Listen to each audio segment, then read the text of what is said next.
Bonjour à tous, nous sommes réunis aujourd'hui pour un débat interreligieux. Alors nous avons à ma droite l'abbé Guy Pagès, qui est un prêtre catholique romain de la diocèse de Paris.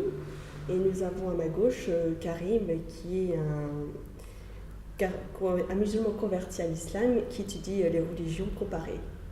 Donc le thème du débat qui va s'effectuer aujourd'hui est « Est-ce que Mohamed est un vrai prophète ?» Donc, Père Pagès, qu'est-ce que vous pensez de cela vis-à-vis du titre de prophète que donnent les musulmans vis-à-vis de Mohamed? Alors, je dirais que le thème du débat a été choisi par Karim. Personnellement, ce n'est pas une question que je me pose, n'est-ce pas? Et pour cause.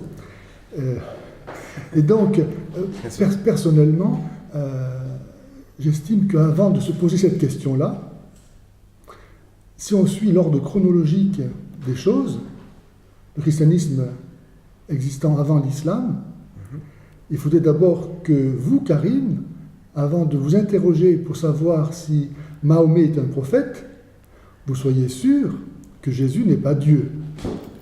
D'accord. Car on ne peut pas avoir plus que Dieu. Si nous, chrétiens, nous estimons qu'en la personne de Jésus, Dieu lui-même s'est révélé et s'est donné à nous, a mis le comble à son amour, après nous avoir tout donné, de se donner lui-même, je ne vois pas comment on pourrait ensuite s'intéresser à qui que ce soit d'autre. Vous comprenez? Oui, Donc je crois qu'il faut commencer par là. D'accord. Alors, le problème pour débuter sur ce point-là, c'est que, en fait, ça fait virer le thème sur la divinité de Jésus. Alors que le thème principal, c'est de définir si oui ou non, Mohammed est-il un vrai prophète de Dieu selon les Écritures. Mon cher Karim, avant de parler de ça, oui, commençons par respecter l'ordre de révélation qui fait que Jésus est venu avant Mahomet. Oui, mais ça, c'est un ordre que vous mettez dans le débat de vous-même.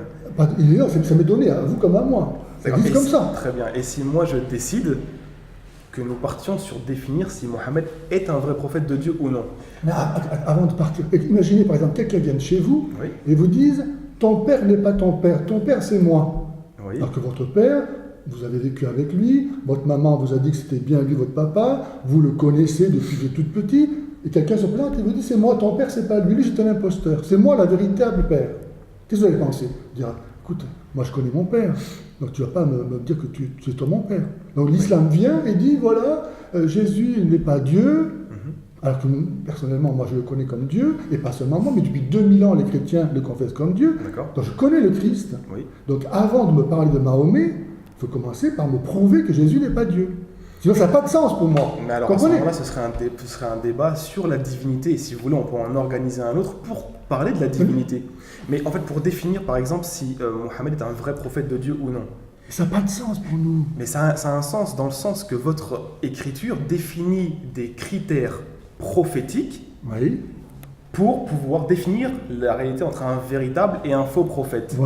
Donc nous devons revenir à ces critères afin de vérifier si Mohammed peut postuler sur cette définition. Alors, mon cher Karim, un prophète, par définition, c'est pas simplement, comme le croient la plupart des gens, quelqu'un qui vient annoncer l'avenir, mais il a une mission dans l'ordre de la révélation qui est d'élever peu à peu la conscience du peuple juif à la reconnaissance de cette promesse qui a été faite à Abraham, de comprendre quelle est cette promesse, à savoir cette génération qui est promise à Abraham, qui doit engendrer des fils dans toute la terre par la foi.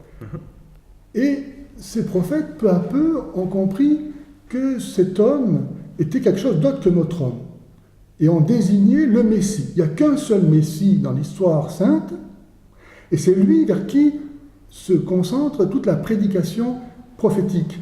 Au point que Jean-Baptiste lui-même, comme Jésus l'a annoncé, étant le dernier prophète, il a désigné Jésus comme étant le Messie, l'élu de Dieu qui vient enlever le péché du monde. Donc les prophètes, ce sont ceux qui viennent annoncer le Messie, pas ceux qui viennent après le Messie. Oui, d'accord. Mais on va revenir sur ces annonces de Genèse 17 qui ont été faites à Abraham, et on va en discuter après. Par contre, moi, ce que j'aimerais revenir, c'est en fait la définition de ce qu'est un véritable prophète. Ben, je viens d'en donner. C'est-à-dire En fait, vous m'avez donné votre définition, mais c'est pas la mienne, non? Qui est plus éloquent, M. Pagès, que Dieu pour définir les caractéristiques prophétiques de ses prophètes. Karim, peut-être, c'est ça? Non, moi, la réponse que j'attends, c'est Dieu. Puisque la question, elle est là, en fait. Mais mon cher chacun, vous savez que Dieu lui-même, dans le Coran, dit nul ne connaît l'interprétation de la parole de Dieu, sinon Allah. D'accord, ok. Donc comment vous pouvez prétendre comprendre la parole de Dieu, puisqu'Allah lui-même vous dit que personne ne la comprend. D'accord. Bon, outre le fait qu'il y a 2 lectures sur ce passage-là, ce sera un petit peu compliqué de vous l'expliquer, en tout cas sur le thème, et ça n'a surtout rien à voir avec le débat. Moi, ce que je vous ai demandé, c'est qui est plus éloquent que Dieu pour définir les caractéristiques prophétiques de ses prophètes? On est bien d'accord que Dieu...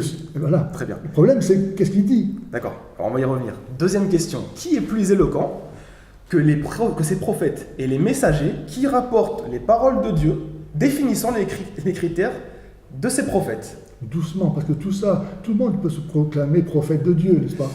Et dire, moi je parle au nom de Dieu. Exactement. Hein, voilà, donc... Les 2 questions, rappelez-vous-en et j'aimerais une réponse de votre part. Donc, vous m'avez dit que Dieu est celui qui est le plus éloquent pour définir les caractéristiques prophétiques de ses prophètes. La deuxième question que je vous ai posée, plus éloquent, ça n'a même pas de sens, parce que lui seul le dit. Il y a pas, oui, on ne compare quand pas. on dit plus éloquent, ça veut dire que nul ne peut aller au-dessus de lui dans la façon de définir les caractéristiques du prophète. Deuxièmement, la question que je vous ai posée, c'est qui est mieux placé, donc qui est plus éloquent que les messagers et prophètes eux-mêmes pour rapporter les paroles de Dieu définissant les caractéristiques prophétiques. Je viens de vous les donner. Dans l'Ancien Testament, le Seigneur, à travers ses prophètes, a annoncé la venue du Messie. Il a donné des signes, notamment à travers Isaïe 53, comment le Messie, le serviteur de Dieu, par son sacrifice, allait accomplir la rédemption du monde. Oui. Donc, voilà. Comment il allait faire des miracles. Donc des signes qui ont été interprétés par les chrétiens pour reconnaître le Messie. On n'est pas là pour, dans une succession sans fin, chercher sans fin à rajouter des prophètes à la liste. Les prophètes n'ont pas de sens, sinon que de désigner l'œuvre de Dieu. Moi, je suis d'accord avec vous pour aller dire que en fait, le Messie est la fin d'une étape. D'une étape. Est-ce qu'il peut y avoir d'autres étapes que la mort et la résurrection? Karim, qu'est-ce qu'il y a de plus que ça? Moi, je vous dis que c'est pour moi. Et on va y revenir, ça concerne la promesse et l'annonce qui ont été faites dans Genèse 17. On va revenir sur cette chose-là. Moi, maintenant, ce que j'aimerais de votre part, c'est une réponse claire. Qui est plus éloquent que les messagers pour rapporter les paroles de Dieu, spécifiant les critères prophétiques? Mais je n'ai jamais remis en question là. Donc, ce sont les messagers qui rapportent les vraies paroles de Dieu, qui définissent les critères prophétiques. On est d'accord. Par exemple, Moïse rapporte les critères dans la Torah, qui sont les paroles de Dieu, sur les caractéristiques des prophètes. Un vrai ou un faux? Est-ce qu'on est d'accord sur ce point? Vous n'avez pas bien compris, mon cher Karim, parce que le problème, ce n'est pas de désigner Mahomet comme prophète. Parce qu'un prophète, en soi, ce n'est pas la fin de la révélation. On ne va pas s'attacher simplement aux signes et ne pas voir l'objet qui est désigné. Tous les prophètes n'ont d'autre raison d'être que d'amener le peuple élu à accueillir le Sauveur, le fils d'Abraham, figuré par Isaac, et pour vous c'est par Ismaël, mais c'est à travers lui qu'il y a le don de Dieu et accordé au peuple élu. Donc, vous pensez que Mahomet est un prophète, mais les Raéliens pensent que Raël est un prophète, que les témoins de Jéhovah sont un prophète, etc. On n'en finira jamais. Pourquoi rajouter à la succession? Je comprends votre point. Il n'y a qu'un seul Messie, c'est lui qui nous intéresse, c'est pas un prophète de plus. Ça va rajouter quoi? Je comprends votre point. Maintenant, il y a quand même une problématique. C'est que prenons Raël, prenons tous les gens qui se sont déclarés prophètes, et on les confronte aux caractéristiques prophétiques définies par Dieu et rapportées par les prophètes. Dans votre texte, et c'est là qu'on définit la différence entre un véritable prophète et un faux prophète. Non, vous voyez, c'est pas le prophète qui nous intéresse, c'est le Messie. Là, c'est ce qui vous intéresse. Mais vous aussi. Mais non. Mais si, parce que le Messie vient pour tous les hommes. Oui, mais c'est le prophète, c'est pas lui qui nous sauve. C'est pas lui qui nous sauve. Le thème du débat, j'ai bien compris cette chose-là. C'est plus important. Le thème du débat n'est pas est-ce qu'on est sauvé par Jésus ou Mohammed. Mais c'est ça le fondamental, Karim. Vous êtes à votre salut. Alors il aurait fallu faire un débat sur ce thème-là. Mais là, le thème, c'est pas ça. Mais commençons par ça. Mais non, si vous arrivez à montrer que Jésus n'est pas le sauveur, on passera à Mahomet, ou on passera à Raël, on passera à John Smith, ou je ne sais pas qui. D'accord, j'ai bien compris. Mais alors, Moi, en tant que chrétien, si j'accepte votre débat, je me renie moi-même. Pourquoi? Parce que je dis, voilà, je suis amené à m'intéresser à autre chose qu'au Messie. D'accord, très bien. Il faut être malade. La question que je vais vous poser, est-ce que lorsque Élie a eu son débat avec les prophètes de Baal, est-ce qu'il s'est renié lui-même? Non. Aucun rapport. Mais s'il y a un rapport, parce que vous me dites que moi je me renie moi-même si... Non, moi. Oui, moi-même, vous. Hein. Je parle en pardon. Je me renie moi-même si je débat sur définir si Mohammed est un vrai prophète. Bien sûr. Mais le combat qu'a fait Élie avec les faux prophètes de Baal, il a quand même été au front et il a montré en fait la vérité en montrant que ce sont des faux prophètes. Voilà. Moi, ce que j'attends de vous, c'est de montrer que Mohammed est un faux prophète. C'est le thème du débat. Eh bien, si vous voulez. Voilà, c'est tout simple. C'est simple. Et déjà, dès le départ, on voit que Mahomet, c'est pas le Messie. Alors, qu'est-ce que le Messie? Si Jésus est le Messie, Mahomet est disqualifié ipso facto. Dans le Coran, vous voyez vous-même que Jésus est dit être la parole de Dieu, la vérité, né d'une vierge, le Messie, au ciel, il reviendra pour le jugement, et Mahomet est mort et enterré. D'accord, donc moi je n'ai pas de souci avec vous voyez tous les points que vous avez cités là. Ok, mais ça dans le Coran. Aucun problème. C'est notre croyance de croire que Jésus est le Messie. On n'a pas de problème. Mais c'est ça qui est important. C'est très bien, j'y crois. Mais je ne vais pas dire j'y crois, il faut qu'il y ait des conséquences après. Donc, si Jésus est mort et ressuscité, comment ne pas lui faire confiance à lui qui a réussi à se sauver et qui est capable. D'ailleurs, sur Acte 3, verset 55, Allah dit à Issa: je t'élèverai toi et ceux qui t'ont suivi au-dessus des incrédules jusqu'au jour de la résurrection. D'accord. Alors se fera votre retour vers moi et je châtierai d'un châtiment douloureux les incrédules. Est-ce que vous comprenez ce passage? Je comprends quoi? Que Allah dit que ce sont ceux qui suivent Issa jusqu'au jour de la résurrection qui seront sauvés. Donc les chrétiens.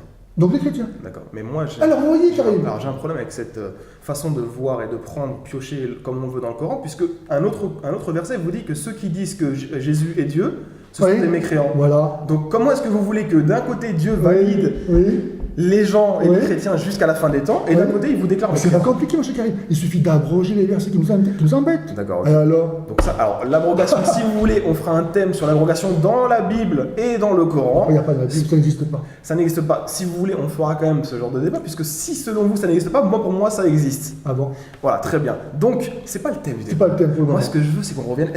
Donnez-moi des arguments qui prouvent que Mohammed n'est pas un vrai prophète. Jésus est le Messie. Jésus est le Messie selon Mohammed. Comment? Jésus est le Messie selon Mohammed qui a la parole de Dieu. Il était déjà avant Mahomet. Oui, on n'a pas de souci par rapport à ça. Alors, qu'est-ce que tu veux de plus que ça?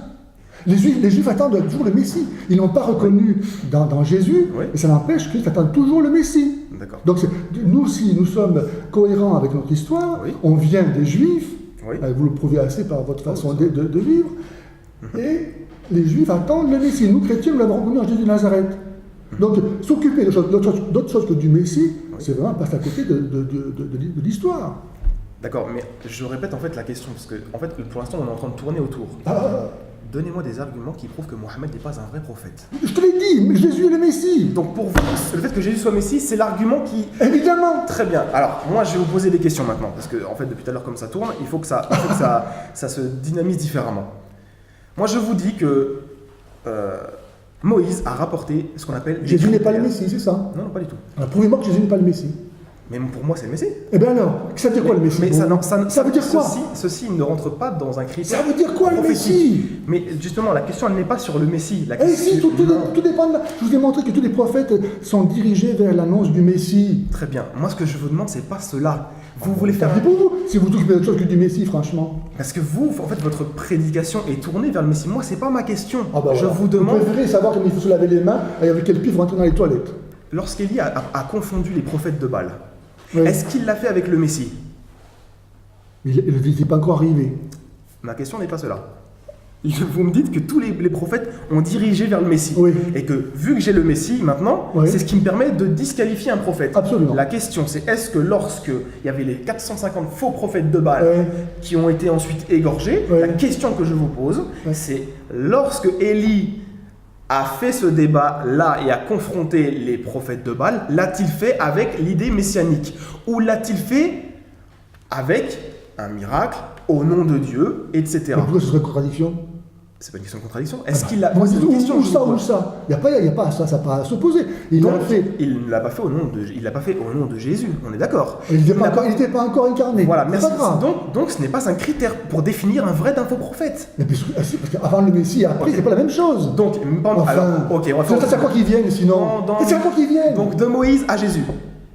La question que je vous pose, imaginez que vous étiez avant Jésus. Vous étiez avant.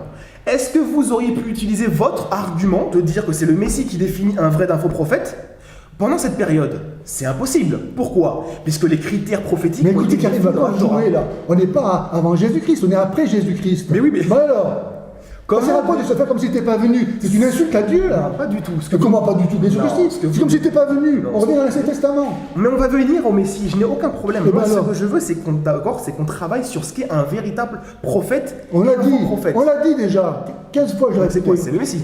Celui qui annonce le Messie, oui. Très bien, d'accord. Donc moi, quand vous me dites cela, c'est un critère qui sort de votre tête. Pas du tout. Moi, par contre, ce que j'ai dit, ce que je vous ai posé comme regardez question, Isaïe, qu'est-ce qu'il parle?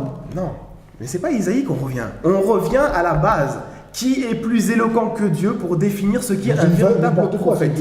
C'est Dieu, on est d'accord. Les critères ont été décrits dans la Torah. Et alors? Et tous les prophètes de l'Ancien Testament ont jugé d'après la Torah pour accepter un vrai d'un faux prophète. On est d'accord ou pas? Bien évidemment, et alors? Merci. On va y arriver, on avance tout doucement. Allons-y, allons-y. Très bien. Donc, maintenant, on va construire. Les critères prophétiques, lesquels sont-ils? Très simple. Deutéronome chapitre 13, Deutéronome chapitre 18. Deutéronome chapitre 13 vous dit qu'il faut que une personne qui se déclare prophète, qui se dit être un prophète, vienne parler au nom du Dieu de Israël, connu par le peuple d'Israël et par ses ancêtres. C'est-à-dire que s'il vient au nom d'une autre divinité, c'est un faux prophète. Bien, il peut accomplir des miracles, des prodiges et des signes. S'il appelle à un autre Dieu, c'est un faux prophète. Bien sûr. Très bien. C'est pour ça, c'est ça les critères prophétiques. Très bien. Ensuite, dans Deutéronome chapitre 18, vous avez encore un supplément par rapport aux critères prophétiques définis par Dieu, puisque c'est l'Éternel lui-même qui parle. Il faut que ce prophète-là, lorsqu'il vient, il parle au nom de l'Éternel. Bon, et alors? C'est pas et alors? Un petit peu de respect vis-à-vis des critères de Dieu, quand même. Ok. Ensuite, s'il fait une prophétie, il faut qu'elle se réalise. Sinon, c'est un faux prophète. Donc en fait, si vous voulez, ici, on a des critères. Donc les critères, c'est quoi? C'est connaître Dieu, la connaissance. Non, le dire qu'on le connaît. Tout le monde peut dire qu'on connaît Dieu, c'est pas difficile. Hein. Oui, mais justement, donc on a la connaissance de Dieu. Et il faut que cette connaissance soit en adéquation avec le Dieu qu'ont connu Israël et leurs ancêtres. On ne va pas arriver avec un autre Dieu. Très bien. Mohammed est venu et il s'est déclaré comme faisant partie de l'alliance via Ismaël, se réclamant de la descendance abrahamique, et il adorait et faisait adorer le Dieu des enfants d'Israël et celui qu'ils ont connu et leurs ancêtres. Donc le premier point, c'est de prêcher un Dieu unique. Mohammed l'a réussi. Doucement, parce qu'encore une fois, Mohammed, il vient, tu vois, tu sautes là, il vient après Jésus. Oui, très bien. Et il nie la révélation apportée par le Messie. Comme les Juifs. Il ne lit pas. Bien sûr que si. Il dit que l'évangile a été apporté par Jésus. Il ne le lit pas. Bien sûr que si, parce que pour lui, le Dieu des chrétiens, c'est pas le vrai Dieu. La conception du Dieu des chrétiens, pas le Dieu des chrétiens. C'est la même chose. Puisque le Dieu des chrétiens est le même que celui des païens, que celui des musulmans, des juifs. Nous avons un seul créateur. Donc on a un seul Dieu. Par contre, il existe de faux dieux, comme il existe de faux prophètes qui ont existé. Donc, en tout cas, vous n'allez pas me dire le contraire, que en tant que musulman, vous ne croyez pas à la Trinité, que vous n'adorez pas Jésus-Christ. Nous n'avons pas le même Dieu. Bien sûr. Bon. Tout comme les juifs ne le font pas. Exactement. D'accord. Donc vous êtes pris en sandwich entre les musulmans, se réclamant de l'alliance abrahamique, prêchant un Dieu unique, et les juifs, qui descendent des enfants d'Israël, qui ont rejeté le Christ. Attendez, qui ont la conception divine depuis le début de la révélation. Pas de façon parfaite. Rappelez-vous comment Abraham lui-même a voulu sacrifier son fils, par exemple. Et Dieu lui a dit, ne fais pas ça. Donc, ça a été progressivement que peu à peu, la conscience religieuse du peuple juif a été éduquée par les prophètes. D'accord. J'ai une question. De Moïse à Jésus, est-ce que les enfants d'Israël ne connaissaient pas Dieu? Imparfaitement. Imparfaitement, très bien. Vous avez un argument pour cela? C'est tout simple. Par exemple, je vais vous le montrer, l'Ancien Testament. Abraham qui croit plaire à Dieu a sacrifié son fils. D'accord. Et voilà. Donc il s'est trompé. Dieu ne voulait pas ça. D'accord, mais là, oui. attention. Oui, quand les prophètes disent aux Juifs, vous vous occupez de faire des cérémonies au temple et vous exploitez les pauvres, c'est pas ça que Dieu vous demande. Le jeûne que Dieu aime, c'est d'être juste avec votre prochain. Ça, je suis Donc, mais voilà, mais pour les Juifs pieux, c'était ça la religion. Non, Et si, donc il y a une évolution. Vous confondez deux choses. Vous confondez les actions des enfants d'Israël, qui ont été mauvaises, d'ailleurs le Coran le rappelle, les évangiles le rappellent. Les enfants d'Israël ont commis des actions, ils sont tombés parfois dans le... Donc vous voyez bien que la connaissance qu'ils avaient n'était pas parfaite. Non, la connaissance qu'ils avaient découlait de la révélation que Dieu, Jésus, avait déjà faite auparavant. On est d'accord? Doucement, progressivement. Non, c'est pas possible. Parce que les prophètes apportaient ce qu'on appelle une conception monothéiste parfaite de Dieu. Si vous me dites non, mais là on part dans un concept en fait qui est, je pourrais me dire, on rentre dans la mécréance vis-à-vis de votre propre religion.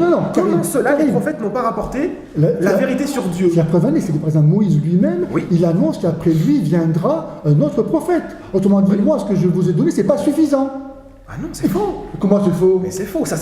L'autre prophète ne va faire que répéter les paroles. Mais pourquoi il va répéter parce qu'il est là déjà? Parce que c'est la parole que vous dites, elle se trouve dans Deutéronome chapitre 18, versets 15 à 18. Mais juste après, 19, 20, 21, ce sont les critères dont je vous ai parlé. Arrêtez. Si vous me dites que les prophètes ont donné toujours la même chose, il n'y avait aucun intérêt à ce que Moïse annonce la venue d'un prophète après lui. Mais si, justement. Quel intérêt? Mais l'intérêt, c'est que ces prophètes rappellent en fait aux enfants d'Israël qui se détournent de revenir à Dieu. Tout comme Jean-Baptiste est venu les rappeler à revenir à Dieu. Tout comme Jésus est venu les ramener à Dieu. Toutes ces choses-là sont logiques, mais cela n'empêche pas qu'ils avaient la connaissance de Dieu. Comment on le prouve? Vis-à-vis du Nouveau Testament. Quelle question a posé l'un des scribes à Jésus? Maître, et pourquoi il lui a posé cette question-là? On pose ça à un enfant de 3 ans. Pourquoi il lui a posé la question à Jésus? Quel est le premier commandement? C'est comme un musulman. Si vous allez voir un enfant de 3 ans, il connaît la shahada. Non. Attendez, laissez-moi finir. D'accord. C'est juste l'argument pour que vous le compreniez. Il lui a posé la question, quel est le premier commandement? C'est quoi? C'est d'adorer Dieu unique, de tout son cœur, de toute son âme, etc. Voilà. Mais qu'est-ce qu'a dit le scribe? Il a dit, oui, Seigneur, tu as raison. C'est cela qu'il faut faire. Ils avaient la conception d'un Dieu unique. Ça n'a jamais existé d'avoir un Dieu trinitaire, si ce n'est avec la conception chrétienne qui est venue par après. Alors, mon cher, si on parle de ta conception, nous chrétiens, depuis 2000 ans, nous commençons notre credo en disant « je crois en un seul Dieu ». Très bien, oui. Donc, je vois où est l'intérêt de la venue de l'islam? Nous annonçons qu'il n'y a qu'un seul Dieu, on le sait déjà. Non, la venue de l'islam, elle est importante. Elle fait justement un retour en arrière vis-à-vis de la déviation vers une sorte d'association que nous Quelle déviation? Celle de dire que, par exemple, vous présentez un Dieu qui n'est pas celui des enfants d'Israël. Est-ce que vous pouvez voir un juif? Si, justement. D'accord. Si, tu viens de dire toi-même qu'ils s'écartent. Très bien. Ils n'ont pas accueilli le Messie. Non. De même qu'ils ont tué les prophètes, ils ont tué le Messie. Le Messie, on n'a pas de problème avec cela. Moi, ce que je vous demande, c'est dans la conception des enfants d'Israël et du judaïsme, est-ce que si vous venez dire que Jésus est Dieu, mais c'est un Dieu. Mais ils sont libres. Non, c'est pas une question de liberté. Non, il y en a qui ont accueilli comme Dieu. Cette conception que ceci est le Dieu que leurs ancêtres ont adoré. Mais attends doucement, tu oublies que les Juifs ont tué les prophètes les uns après les autres. Ça, j'ai bien sûr. Et bien alors, donc, ils ont refusé ce que Dieu leur donnait par les prophètes. Qu'est-ce qu'il y a d'extraordinaire? Est-ce qu'il fait la même chose avec Jésus? Non, mais est-ce que vous avez compris la question? La question, c'est pas celle-là, monsieur Pagès. La question, c'est de savoir si vous venez voir un Juif actuellement et que qu'est-ce que ça change? Et que vous lui dites... C'est pas le bon Dieu que je vais voir. Et que lui... Il n'est pas la garantie de la vérité pour autant. Et que vous lui dites... Tu comprends ça? Et que vous lui dites que... Moi, je te prêche ton Dieu, qui est le même que le mien, et que celui de tes ancêtres, qui est Jésus, qui est 3 personnes. S'il te plaît, est-ce que c'est le Dieu que tes ancêtres ont connu? Pouvez-vous me dire un seul juif qui répondra oui à cette question? Ça n'existe pas. Très bien. Il devient chrétien. Ah oui, non, c'est pas la question, ça, de devenir chrétien. Ah bah, pourquoi pas? Mais non, ça c'est autre chose. Est-ce que c'est la conception de la divinité dans le judaïsme et que les ancêtres des enfants d'Israël ont connu? Encore une fois, quand les chrétiens croient en un seul Dieu, ça ne s'oppose pas à la foi des juifs. Mais non, nous croyons en un seul Dieu. Voilà. Donc dans le christianisme, dire que le Père est Dieu, que le Fils est Dieu, que le Saint-Esprit est Dieu, et que ça ne fait pas 3 dieux, mais un seul Dieu, Oui. bien que le Père ne soit pas le Fils ne Oui. soit pas le Père, ni le Saint-Esprit ne soit ni le Père ni le Fils, et ni Oui. le Père ni le Fils ne soit le Saint-Esprit. Très bien.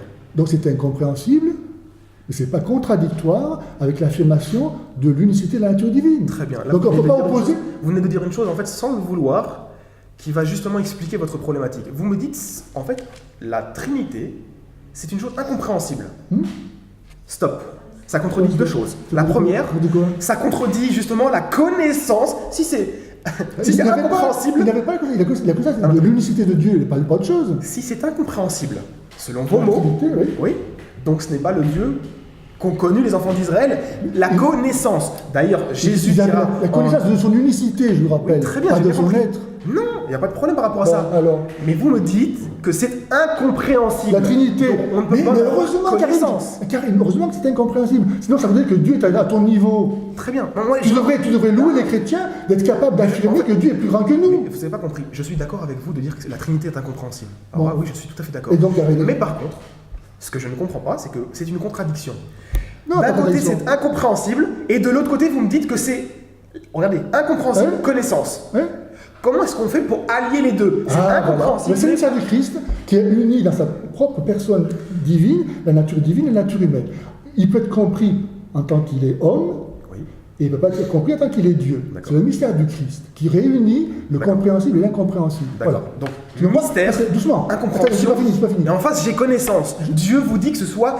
regardez, Dieu vous dit que ce qu'il est, c'est-à-dire unique, il a été tout le temps connu auparavant. Vous me dites Tout le temps, pas tout le temps. que Avant maintenant, c'est doucement, incompréhensible de le comprendre. doucement. On comprend qu'il est unique dans sa nature Oui. divine, qui est unique, mais dans sa trinité de personnes, ça c'est incompréhensible. Pourquoi est-ce que Dieu ne fait pas... Et écoute, c'est très simple.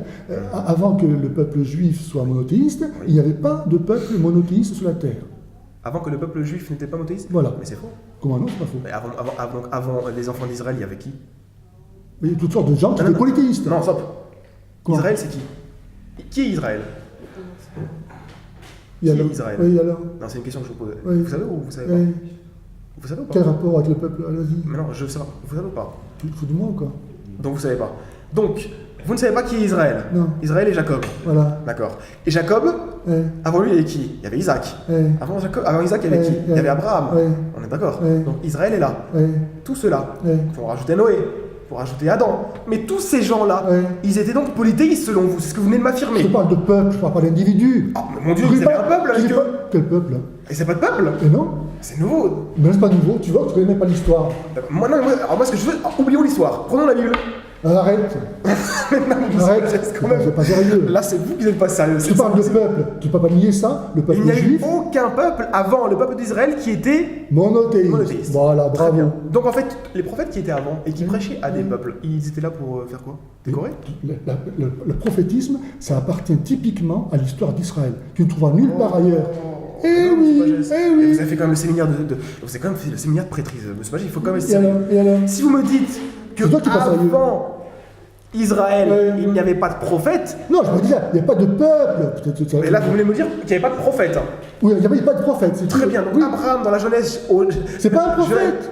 Mais Genèse chapitre 12 vous dit qu'Abraham est un prophète? Et c'est la on dit pas ça. première On dit pas mention. ça. C'est un patriarche. Non, la première mention du mot prophète dans le texte biblique, c'est pour Abraham, Ah non, dans la Genèse. où tu trouves ça? Regarde ma vie. D'accord, très bien. Je peux par contre, si vous voulez discuter, vous pouvez pendant ce temps-là que je trouve le texte. Demain, c'est Genèse chapitre 12.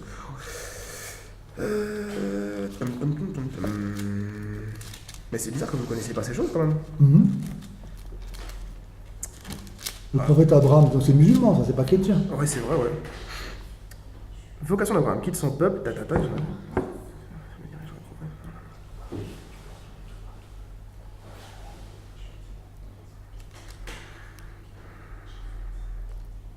S'il avait eu un PC, ça aurait peut-être pu aller plus vite.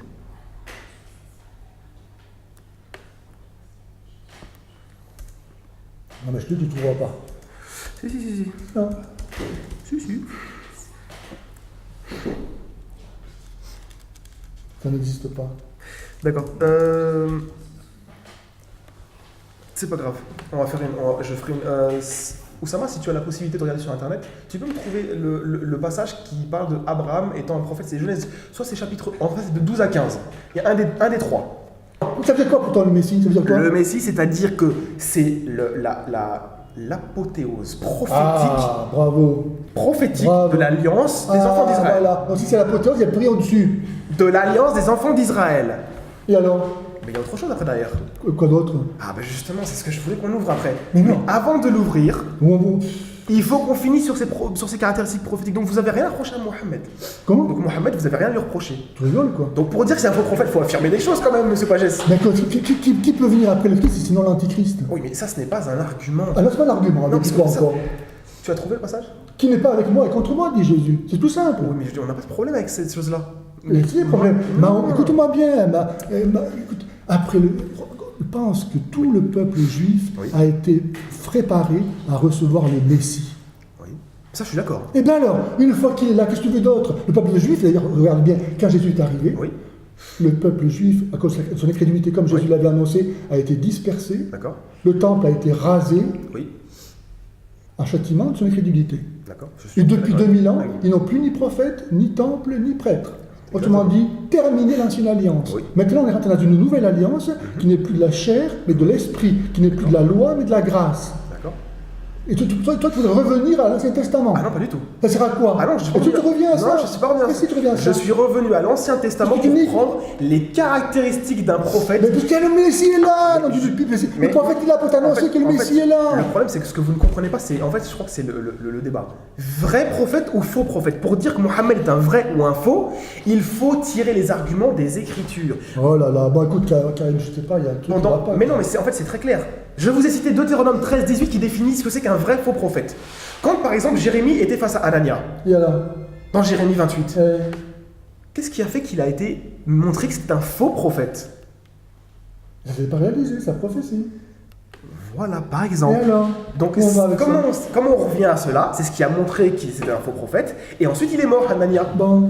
Et qu'est-ce qu'il a prophétisé, Mahomet? Genèse 20, chapitre 7. Voilà, c'est ça. Genèse 20, chapitre 7. Qu'est-ce qu'il est dit? Maintenant, rends la femme de cet homme, car il est prophète. Voilà, c'est pour toi et tu vivras. Voilà, merci. Donc, nous avons bien Abraham qui est prophète. Cela n'existait pas selon vous, monsieur Palais. C'est pas grave, on s'en fiche. Des petits détails, des petites erreurs. C'est parce que le sens des mots, parfois. Ah oui, d'accord, ok. Bah, bien sûr. Ok. Par contre, les Juifs, sachez que vous savez ce qu'ils disent, les Juifs, sur ce passage-là? Ils disent que ici, c'est la première mention du prophétisme sur Abraham. C'est pour ça que je vous ai dit que le premier à être appelé prophète dans l'Ancien Testament, c'est Abraham. Et ça, c'est vérifié. Bon. C'est pas grave, on s'en fiche. Bon. Donc, écoute-moi bien, parce qu'Abraham, il portait en lui toute la descendance du peuple élu. Donc quelque part, on peut comprendre que dans sa façon d'être, il portait aussi les prophètes, et qu'il soit appelé prophète à ce titre-là. Non, c'était un prophète. Pourquoi? Parce qu'il était en communication avec Dieu, et il accomplissait ses commandements, ses ordonnances, c'est ce que nous dit ensuite le texte de la Genèse. Un prophète qui parle au peuple de Dieu, il n'y a pas de peuple de Dieu encore avec Abraham. Et comment c'est avec Abraham, le peuple de Dieu? C'est vous qui croyez qu'il n'y a pas de peuple. C'est quoi le peuple de Dieu avant Abraham? Mais où est-ce qu'il est? Mais il y a d'autres peuples. On ne vous a pas dit qu'il y avait un peuple de Dieu soumis comme vous le voyez avec les enfants d'Israël, mais il prêchait à leur peuple. Abraham, il prêche à qui? Mais Abraham, il avait un peuple. À quel peuple? Où tu vois ça? N'importe quoi, il a tout quitté son peuple pour aller partir tout seul avec sa femme, ses enfants et ses troupeaux à Canaan. Mais justement, son peuple l'a rejeté. Pourquoi? Parce que justement, c'est ça qu'il faut comprendre. Il est rejeté dans la mythologie musulmane. Ah, c'est aussi la mythologie juive en tout cas. Ah non? Chez les juifs, c'est ce qui est dit aussi. Pas dans la Bible. Non, mais c'est pas comme ça que ça marche. Ça marche comme ça. Non, parce que il n'y a pas que la Bible. Vous prenez votre tradition, par exemple, des pères de l'Église. Oui. Ne faites pas un deux poids deux mesures en acceptant la tradition islamique, pour dire par exemple certaines choses, en refusant la tradition juive et en prenant la tradition chrétienne. Je ne vais pas prendre pour argent comptant ce que disent. J'ai pas dit argent comptant, mais on prend la tradition juive.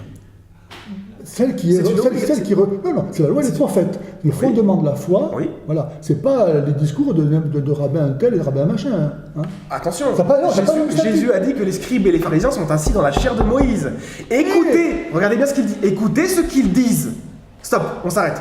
Jésus dit, écoutez ce que qui dit les rabbins, les grandes autorités rabbiniques de ce temps-là.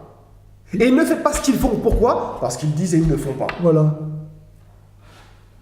Et donc donc justement, c'est à vous de m'expliquer ce problème. C'est un grand problème. Vous me dites, on n'écoute pas les rabbins. Moi, j'ai une parole de Jésus qui vous dit le contraire.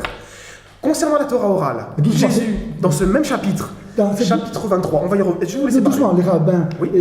doivent être distingués de la ligne sacerdotale. Parce que ceux qui sont assis dans la chair de Moïse, Oui. ce sont ceux, les grands prêtres, qui Oui. assument une mission divine. Bien sûr. Les rabbins, ils parlent en leur propre nom. Ah, pas tout mélanger. Non, Hein. non, non. Ah, attention. Les rabbins, ils ne sont pas Qui assis. sont les rabbins? Non, après, je vous dis, quand Jésus est arrivé, il n'y a plus de prêtres. Donc il n'y a plus de chair de Moïse. En fait, vous ne Ouais. répondez pas aux questions. Ah oui, c'est ça. C'est ça. c'est jeune, Non, c'est-à-dire qu'en fait, vous tournez autour du pot. Bah oui, c'est ça. Ouais. Quand, en fait, vous acceptez en fait votre tradition à vous, Mais il n'y a vous qu'une l'acceptez tradition, pas. il n'y a qu'une tradition, Karim. Donc il n'y a que la tradition catholique Juste, chrétienne. et voilà. Stop. Et voilà. Donc on rejette Catholique, la c'est tradition universel. juive et on rejette. On l'assume. Tout ce qui vient, tout ce qui s'oppose au Christ et qui n'est pas avec moi et contre moi, c'est l'antichrist. Qu'il soit juif, musulman, D'accord. athée, bouddhiste, tout ce que tu voudras, ça n'a aucun. Oui, ça j'ai bien compris Bon, en fait votre ok. enseignement. Mais ça ne, sous quel prétexte rejetez-vous en fait la tradition juive? C'est pas très chose juive, la réunion rabbinique. Mais c'est autre. Non mais attendez, les rabbins ce sont les savants des enfants d'Israël. Qui ont rejeté le Christ. Donc Mais ça, c'est le zéro. problème qu'ils ont Non, rejeté. c'est pas la problème. C'est moi, c'est pour ça que je ne vais pas me mettre à leur école, tu comprends? Mais c'est pas, je ne vous ai pas dit que vous devez être à Eh ben leur alors. école. Si vous acceptez votre tradition, vous êtes aussi obligé d'accepter la tradition qui était avant vous. Voilà. Et qui définissait Voilà. ce qu'est le vrai Dieu, qui définissait ce qu'est un vrai prophète, Ouais, bah, dis donc. etc. C'est sur ça le vrai débat. Pourquoi? Parce que je vais vous donner maintenant, on va venir, en fait, ça si vous voulez, là où vous m'amenez depuis le tout début. C'est de reconnaître en fait qui est le Messie. Amen. Voilà. Et le Messie, comme je vous l'ai dit, c'est la fin du prophétisme Voilà. des enfants d'Israël. Très bien, bravo. Pourquoi? Parce qu'il y a eu l'alliance, la première alliance qui a Oui, été faite bravo. avec les enfants d'Israël. Amen. On retrouve cela où? Dans Genèse chapitre 17, où l'Éternel fait une alliance avec qui? Avec Isaac et avec ses descendants. Oui. Par contre, le thème principal de l'alliance, c'est que je serai votre Dieu Oui. et vous serez mon peuple. Voilà. Très bien. Donc on parle bien d'un Dieu unique. Oui, et alors? Ils connaissent eux et dont ils connaissent les caractéristiques. Attends, tout... On est d'accord. Oui, après, et après. Donc c'est toute l'alliance, elle est comme ça. Oui. Stop. Mais il y a une autre promesse. Oui. Dans le même passage, Oui. la promesse qui a été faite à Ismaël. Genèse chapitre 17, Ouais, verset alors, 1. bon. Je ferai de lui une grande nation. Oui. D'accord? Oui. Eh ben, En justement. hébreu, c'est marqué les Goy Gadol, grande nation. Oui. Deux questions. Je ne sais pas si vous allez savoir, parce qu'il faut quand même avoir un petit peu recherché. Mm. Quels sont les peuples qui ont été appelés grandes nations dans la Bible? Il en existe 4. Oui. Si vous ne savez pas, vous allez voir, parce que c'est une question Bon, un peu difficile. il peut y en avoir d'autres qui sont appelés grandes nations. Bon. Il y en a 4, Bon, et après en tout cas, il y en a 4 Bon. qui sont appelés dans l'Ancien Testament D'accord. grandes nations. Bon, et après. Le premier, ce sont les enfants d'Israël. En Exode chapitre 32, Bon, c'est ce qu'il est ok. dit. Je ferai de toi une grande nation. Oui. En Genèse chapitre 46, à Jacob, je ferai de toi une grande nation. Donc les enfants d'Israël sont une grande nation. Mm. Deuxièmement, les Babyloniens, Jérémie chapitre 6, une grande nation. Ensuite, en Jérémie chapitre 50, les Médo-Perses qui viennent et qui détruisent les Babyloniens, grande nation. Le quatrième, Ismaël, appelé Par rapport à... à être une grande nation. Bon, il y a alors et après. Très bien. Donc, on a vu que ce sont généralement des empires et Oui. des grandes puissances. Oui. Ils ont cassé la figure. Bon, ça, c'est pas grave. Ils ont le droit de se battre s'ils voulaient. Si ça vous Ça, intéresse, c'est pas ils le cassent la problème. figure, pas moi en tout cas. Maintenant, il y a une promesse qui est faite ici à Ismaël. Et alors? Je ferai de toi une grande nation Oui. et je te bénirai. Oui. La question que je vous pose, en fait, historiquement, Mm. bibliquement, Mm. où est la réalisation de cette promesse? Je vous défie jusqu'à la fin des temps de me prouver cette chose-là. Pourquoi? Parce C'est que pas ça réalisé. n'existe pas en C'est fait. pas réalisé. Sauf à l'ère prophétique de Mohammed.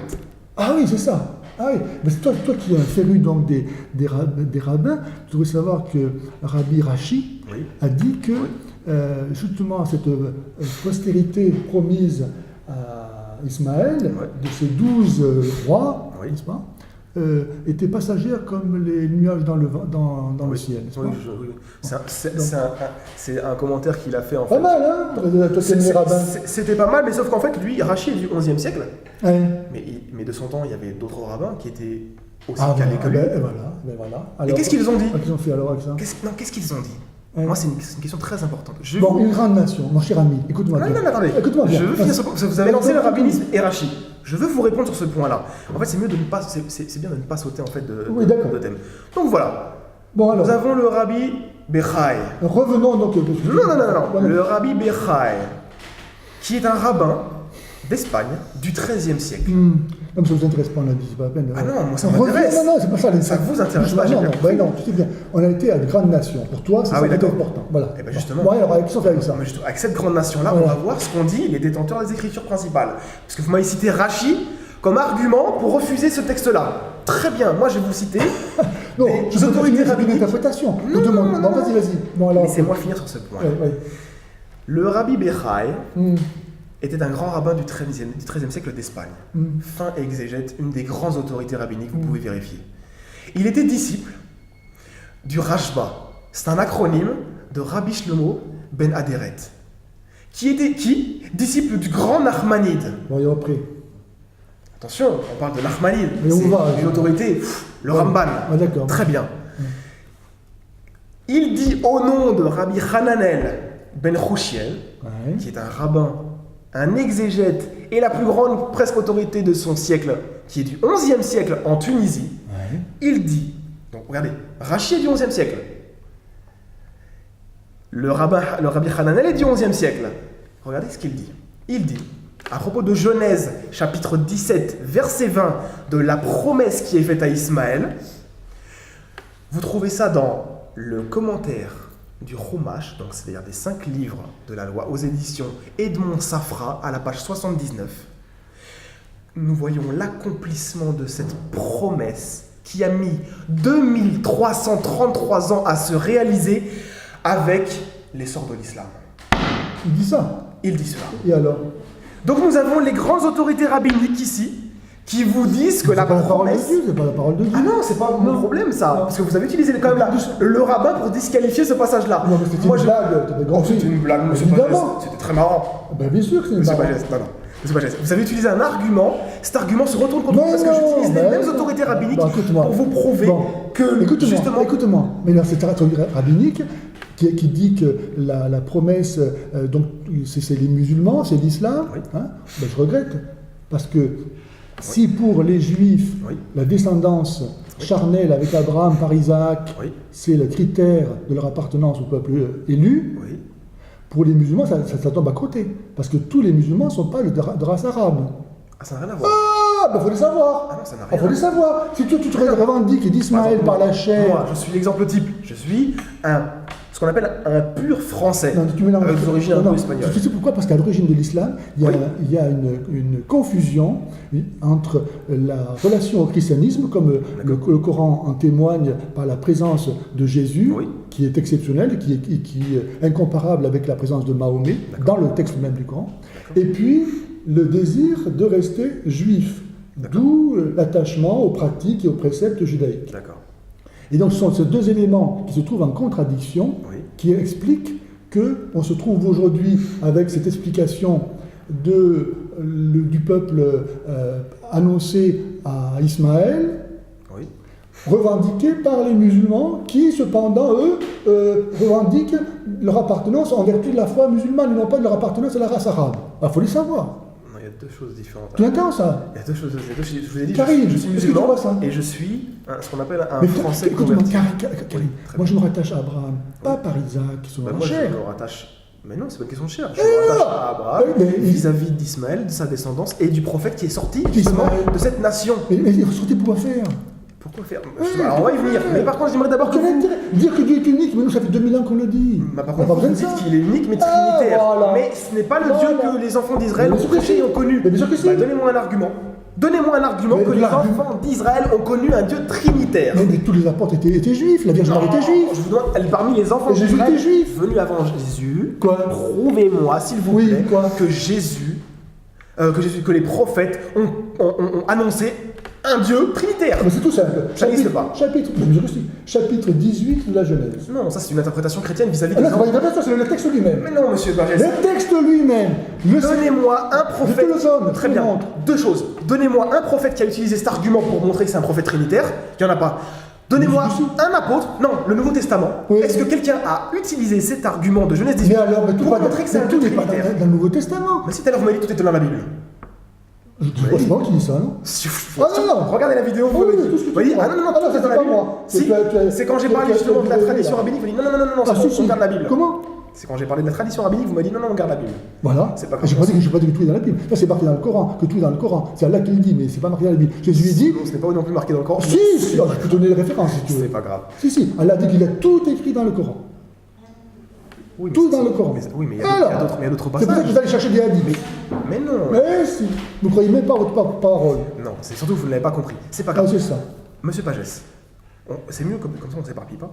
Alors, est-ce Alors que- écoute-moi bien, Karim. Non. Pour revenir à l'histoire du grand peuple, que le Seigneur ait donné, en vertu de son amour pour Abraham, une descendance à Ismaël, Oui. ça ne fait pas pour autant de ce peuple-là une espérance pour le monde. D'accord. Et tout que tu as dit toi-même qu'il y avait il y avait quatre Il y a une grands. promesse. On est Une d'accord. promesse, la promesse de quoi? D'un grand peuple. D'un grand peuple. Donc tu as dit toi-même, Stop. ça va faire venir. D'accord. Il y avait Je vous suis. plusieurs grands peuples, il y en a encore dans le monde, Oui. c'est pas pour autant que ça apporte le salut au monde. Bien sûr. Donc dire, moi j'appartiens à un grand peuple annoncé par Dieu à Ismaël, c'est la belle affaire.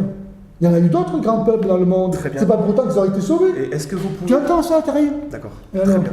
Est-ce que vous pouvez me montrer, avant Mohammed, un prophète qui s'est réclamé du Dieu des enfants d'Israël, Oui. Tous les faux qui prophètes s'est ont fait levé ça. en Arabie? Tous les faux Non, non, prophètes. qui s'est- Mais les Jésus-Christ, ils sont pas fous, hein. Non, mais Bah, quoi? moi je veux des arguments, je veux pas des paroles. Mais moi je m'occupe pas des faux prophètes, je m'occupe des vrais prophètes. Non, mais donnez-moi un argument pour montrer qu'en fait, avant Mohammed, Ouais. chez les Arabes, il y a eu un prophète qui s'est monté et qui a eu, où on a vu cette grande nation. C'est pour ça que je vous ai posé une question très importante. Vous n'avez toujours pas répondu. C'est pas une grande Et je nation, vous ai le- défendu- c'est et je pas- vous ai- tu vous ai vois, tu défendu commences jusqu'à la pas. fin des temps. S'il vous En plaît. quoi le peuple arabe serait une grande nation? Réponds-moi. Non, c'est pas comme ça qu'il faut voir la chose. Ah bon? La chose, c'est l'inversement. Il y a annonce de grandes nations dans Genèse 17. Et alors? Montrez-moi historiquement ou bibliquement où est-ce que ça s'est réalisé. Je vous laisse jusqu'à la fin des temps. Mais en fait, vu que vous allez mourir avant la fin des temps, je pense, je vous laisse jusqu'à la fin de vos jours pour pouvoir me répondre à cette question-là. Écoute, savoir que le descendant d'Ismaël a été un grand peuple, à l'aune des critères de l'époque, il suffit que le peuple arabe soit suffisamment puissant autour d'Israël pour être qualifié bien. ainsi. Donc non, Et c'est alors, faux. pourquoi? Pourquoi? Parce que en fait, les enfants d'Ismaël étaient des petits peuplades répartis n'importe où les Voilà, petites tribus. voilà. Stop. Maintenant, à partir de quand est-ce que c'est arrivé que c'est devenu un grand peuple? Regardez, je voulais ramener avec vous parce que je l'ai ramené ici comme ça au moins vous aurez la vue des Juifs et des grandes autorités vis-à-vis de ce passage-là. Regardez, c'est très simple. Nous voyons que l'accomplissement de la promesse faite ici à Ismaël a mis 2333 ans à s'accomplir avec l'essor de l'islam. Avant Mohammed, il n'y a jamais eu un prophète. Bon, écoute-moi. Ni une grande nation parmi les Ça ne Arabes. répond pas à la question. Mais si, eux répondent. D'accord, je vais te croire, si tu veux, que la prophétie de cette grande nation donnée à Ismaël, encore que le lien entre les populations arabes et Ismaël ne soit pas fait. Hein. D'accord. Il n'y a pas de preuves génétiques qui prouvent.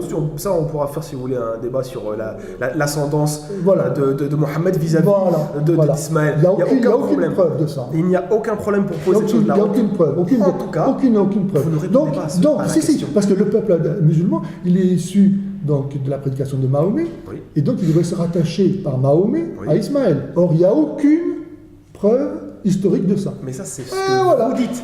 Je pense que je dis la preuve. Mais donnez-moi une preuve. Mais il n'y en a aucune, je te le donne. Voilà, il n'y a aucune preuve. Non, une preuve de ce que vous dites. Nous, on a plein de références qui rattachent le prophète Mohammed à Ismaël. Ok, vas-y. Non, nous avons des références. C'est pour ça que je vous ai dit. Rigole, quoi. Mahomet, on n'en parle pas avant le 9e siècle. Il est inconnu, même dans le Monsieur même. Pagès, Ben on oui. parle même dans la doctrina jacobite qui est du de quoi on 7e parle siècle. On parle du prophète justement des Arabes qui s'est levé, etc. Il faut quand même. Regardez, j'ai même ramené avec moi la personne qui vous réfute, qui s'appelle Michel Orcel. Il a justement écrit des choses Ah bah, c'est ça. en rapportant des textes Ouais. prouvant que. Justement, il y Quel avait. texte, vas-y, Il y avait. dis-moi quelque chose. Oh, on va pas le dire maintenant, Non, parce que ah c'est bah, pas d'accord. le thème en fait. Non, faut savoir. Moi, si vous voulez, je vous dis, on fait un thème. C'est juste pour vous dire qu'il y a des auteurs qui Ah disent là, le contraire de ce écoute, que vous dites. Karim, écoute-moi bien. Revenons au débat primaire. Alors. La question, elle est... Je vous ai posé 3 questions, vous ne m'avez jamais répondu.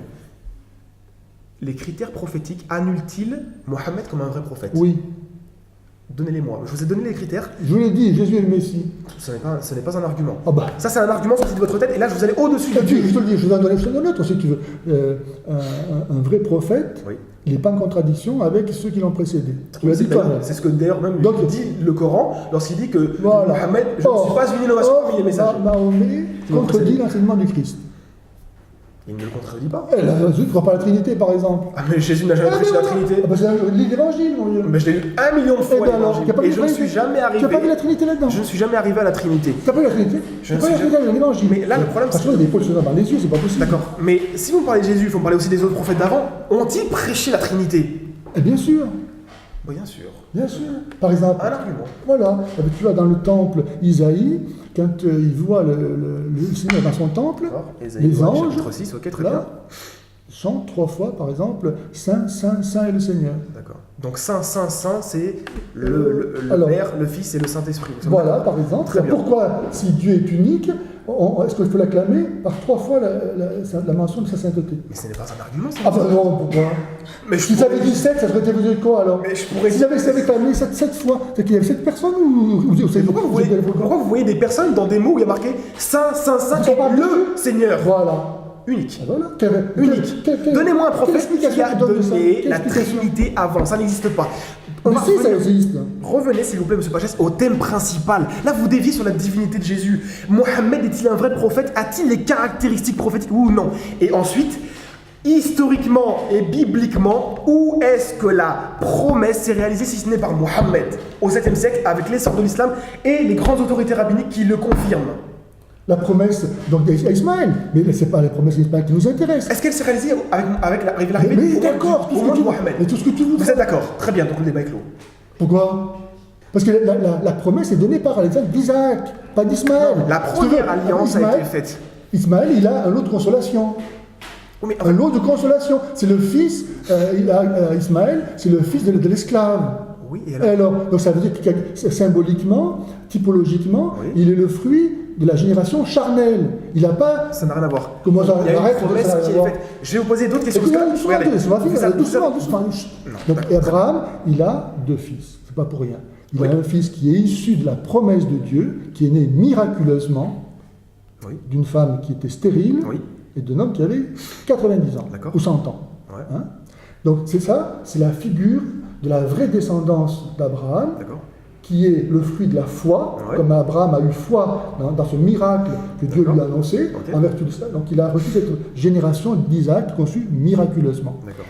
Et puis il a eu la génération qu'il avait même avant Isaac, parce qu'il voyait le temps passer, la promesse ne se réalise pas, et Sarah lui dit, va avec l'esclave. Oui, j'ai compris, Bon. Et donc, cette descendance-là, elle n'est pas le fruit elle-même d'une promesse, elle est simplement le fruit de l'ordre naturel des choses. Oui, je n'ai aucun problème avec ça. Mais ça n'empêche pas qu'il y a une promesse qui est faite à son encontre. Ok, mais cette promesse-là est d'ordre naturel aussi. Non, elle donc c'est pas pour rien que l'islam veut la conquête territoriale du monde, et pas autre chose, un régime temporel, naturel. Monsieur Pagès. Tu entends, Karim? Je fais que ça de vous entendre. Nous, Dieu mais par contre, c'est vous qui ne m'écoutez pas depuis tout à l'heure. Je vous ai posé des questions, vous n'y répondez pas. Tu n'écoutes pas. Non. En fait, il y a un temps là, de pause là normalement. Oui. Ça fait 1 heure passée. Déjà. Alors je vais finir sur ce point-là. Une pause, d'accord. Je finis sur ce point-là, comme ça on est d'accord. Il y a eu, Monsieur Pagès, une promesse qui a été faite à Ismaël d'être une grande nation. Et on voit que ça s'est réalisé, vous m'avez reconnu tout à l'heure, en tout cas avec Mohammed qui arrive. Vous avez dit, ça a apparu avec lui. Oui, si tu veux. Oui, ok, d'accord. C'est très très important votre aveu. Surtout que, ce que je trouve très bizarre, c'est que Abraham. C'est un peu d'intérêt, je dirais. Non. C'est un ordre naturel. Mais c'est pas grave si c'est d'ordre naturel. Les autres prophètes ont eu aussi des enfants d'ordre naturel, ça n'a rien changé. Mais c'est bien pour ça, nous voulons comme autre chose, on veut Dieu. Oui, on veut pas intérêt. On veut royaume des cieux qui n'est pas de ce monde. Regardez, en fait, vous ne lisez pas la Genèse. Pourquoi est-ce que dans la Genèse, on a 2 enfants spécifiques qui ont quelque chose de particulier? Un ange apparaît pour Ismaël, un ange apparaît pour Abraham, pour Isaac. Oui. Une alliance est faite avec Isaac, une promesse est faite avec Ismaël. Voilà. Très bien. Une bénédiction. Attendez, une bénédiction est faite à Ismaël, une bénédiction est faite à Isaac.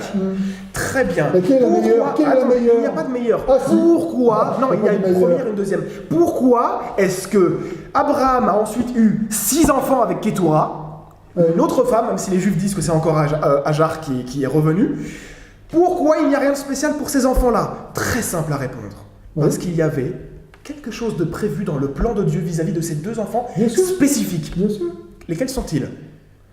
De figurer toute l'humanité qui se divise entre ceux qui accueillent le Messie et ceux qui le rejettent. Donc en fait, la promesse qui est faite à Ismaël, donc de le bénir et de faire une grande nation, c'est de rejeter l'alliance d'Isaac. Pour ceux qui se rattachent à ça, oui, et qui rejettent l'alliance. Ça sort de votre cerveau, ça n'existe nulle part. Vous parlez avec moi. Mais non, si vous rejetez ce que je dis. Mais non, je ne rejette pas ce que vous dites. Je dis juste, on va faire une pause. Je dis juste que vous ne répondez pas à la question Karim, sur la promesse. La promesse, elle est d'ordre naturel, temporel. Dieu qui bénit Ismaël, parce que c'est le fils d'Abraham, lui promet que, humainement parlant, il va jouir d'un tas de grâces sur la terre.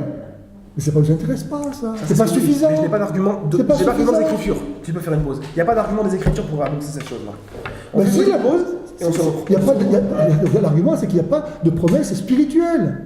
Il y a une promesse faite à Ismaël de le bénir, de rendre lui une grande nation. Et alors, elle va la faire. L'alliance s'est terminée, on passe à une nouvelle alliance. On va en discuter après au prochain épisode. L'alliance a été terminée avec les enfants d'Israël. Donc nous allons reprendre le débat. Donc Karim, je te laisse la parole. D'accord, très bien. Donc je vais faire un résumé de la première partie. En première partie, j'ai demandé en fait à M. Guy Pagès de me donner les critères. L'abbé Guy Pagès. L'abbé Guy Pagès. Excusez-moi. L'abbé Guy Pagès de me donner les critères d'un vrai prophète et d'un faux prophète. Vous n'avez jamais réussi à le faire. Il a fallu que je vous l'amène. Deuxièmement, je vous ai demandé où est l'annonce, où s'est réalisée la promesse qui a été faite à Ismaël. Vous m'avez répondu, oui, quand Mohammed est arrivé. Et avec la nation islamique. C'est ce que vous m'avez dit. Je peux concéder comme ça pour l'argumentation. Oui, c'est comme tout à l'heure, c'était une blague, et là je vous le concède. Voilà. Non, il faut être sérieux. Ouais. Donc là, vous m'avez dit. Donc très bien. Donc maintenant, moi, je vous repose en fait les mêmes questions. D'accord. Quels sont les critères prophétiques que Mohammed n'a pas remplis et que je vous ai cités tout à l'heure? Très bien. Alors c'est tout simple. La parole de Dieu elle-même dit, par exemple, c'est Daniel 9, 26, que lorsque loin viendra, il n'aura pas de successeur. D'accord. Ben voilà, terminé. Moi, j'ai pas de problème que le successeur mourra quoi. Et là, ça s'est réalisé. Ça s'arrête là. Si vous visez Jésus, oui, il n'a pas eu de successeur. Il n'a pas eu de descendant, il n'a rien eu. Eh ben voilà. Très bien. Et par contre, ça n'enlève pas la promesse qui a été faite à Ismaël ensuite. Je ne sais pas si vous comprenez en fait le problème. Non, mais attendez, la promesse faite à Ismaël, elle est pour Ismaël, elle n'est pas pour le monde. Oui. Et voilà. Mais cette promesse-là, si, comme vous avez concédé, elle arrive et elle se réalise, comme les rabbins l'ont fait, donc en fait, chrétiens, juifs et chrétiens, vous êtes d'accord maintenant que Mohammed est en fait celui qui est sorti de cette promesse-là, alors à ce moment-là, vous avez un problème. Vous avez une personne qui se déclare prophète, qui se réclame de l'alliance abrahamique, qui se réclame de la descendance d'Ismaël. Et vous avez posé des questions tout à l'heure à propos des sources, vous allez dans Sahih Bukhari, Sahih Muslim, vous allez trouver que en fait tous les Arabes savaient que leur père était Abraham et Ismaël. Donc on a des sources sur ces choses-là. Ça existe depuis à peu près le début de l'ère chrétienne. Avant le christianisme, tu ne vois pas d'Arabes qui se réfèrent à Abraham. C'est très très faux en fait. C'est une fausseté. C'est une fausseté. Mais non, c'est pas faux. Tous les rites. Donne-moi les textes où on trouve ça. Je vous ai dit, vous allez dans le Sahih Bukhari, Sahih Muslim. Mais ça c'est musulman, tu rigoles ou quoi? Ah bah oui, mais c'est très simple. En fait, voilà, toujours le même 2 poids 2 mesures. Donc un coup j'accepte la tradition juive, un jour non, je l'accepte pas. Je prends ma tradition à moi, chrétienne, et puis je rejette la tradition musulmane.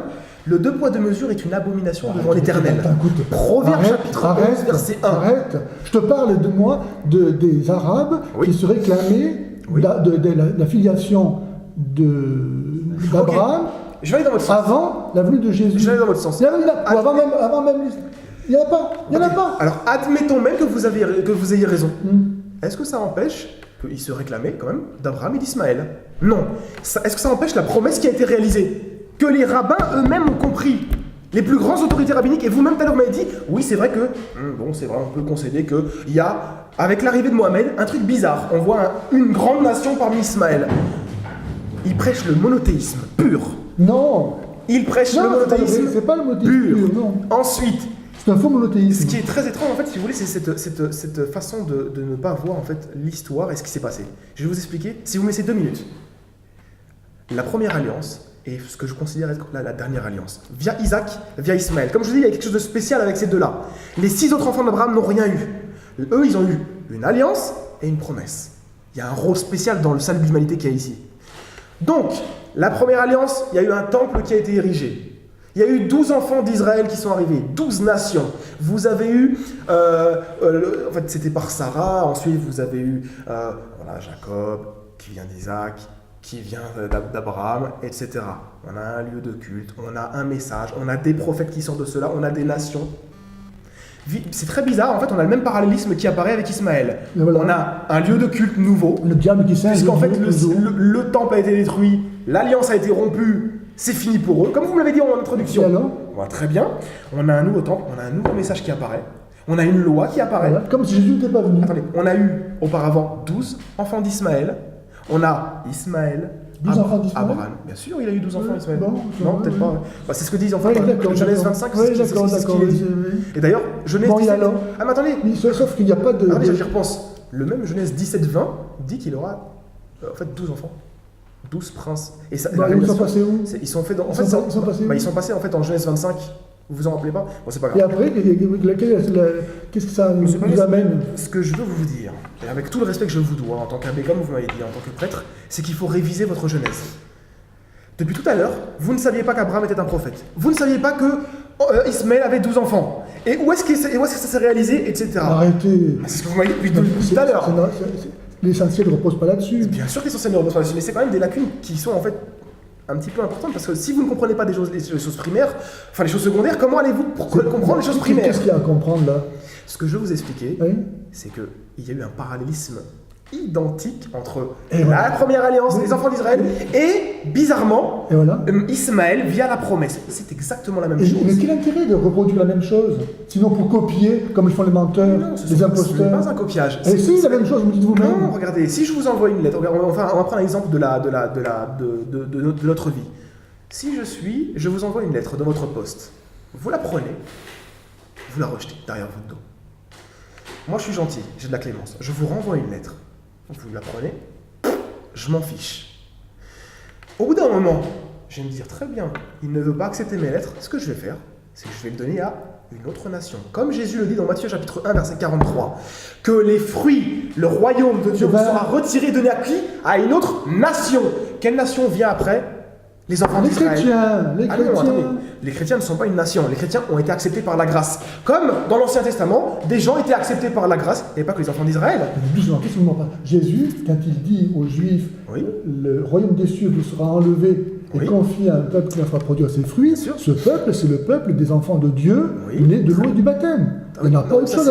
Il n'y a pas autre chose. Mais il n'y a pas d'argument pour le prouver. Ça fait 2000 ans qu'il y a des arguments qui sont là. Ça c'est ce que le christianisme dit, mais le problème n'est pas là. Le problème c'est que... Pourquoi ne pas le croire? Pourquoi? Parce que justement, on revient à la base. Vous êtes incrédule, c'est tout. Non. Mais si, vous avez devant vous l'histoire et vous ne la voulez pas. Vous voulez inventer notre histoire. Mais justement, l'histoire, je suis en train de vous la raconter, vous avez du mal à la comprendre. Mais si vous niez les faits eux-mêmes, dire que l'Église n'existe pas, je n'ai pas dit ça. Ben si, ça revient à ça. Non, je n'ai pas dit ça. J'ai dit que en fait, vous me parlez d'histoire, mais vous omettez l'aspect historique total.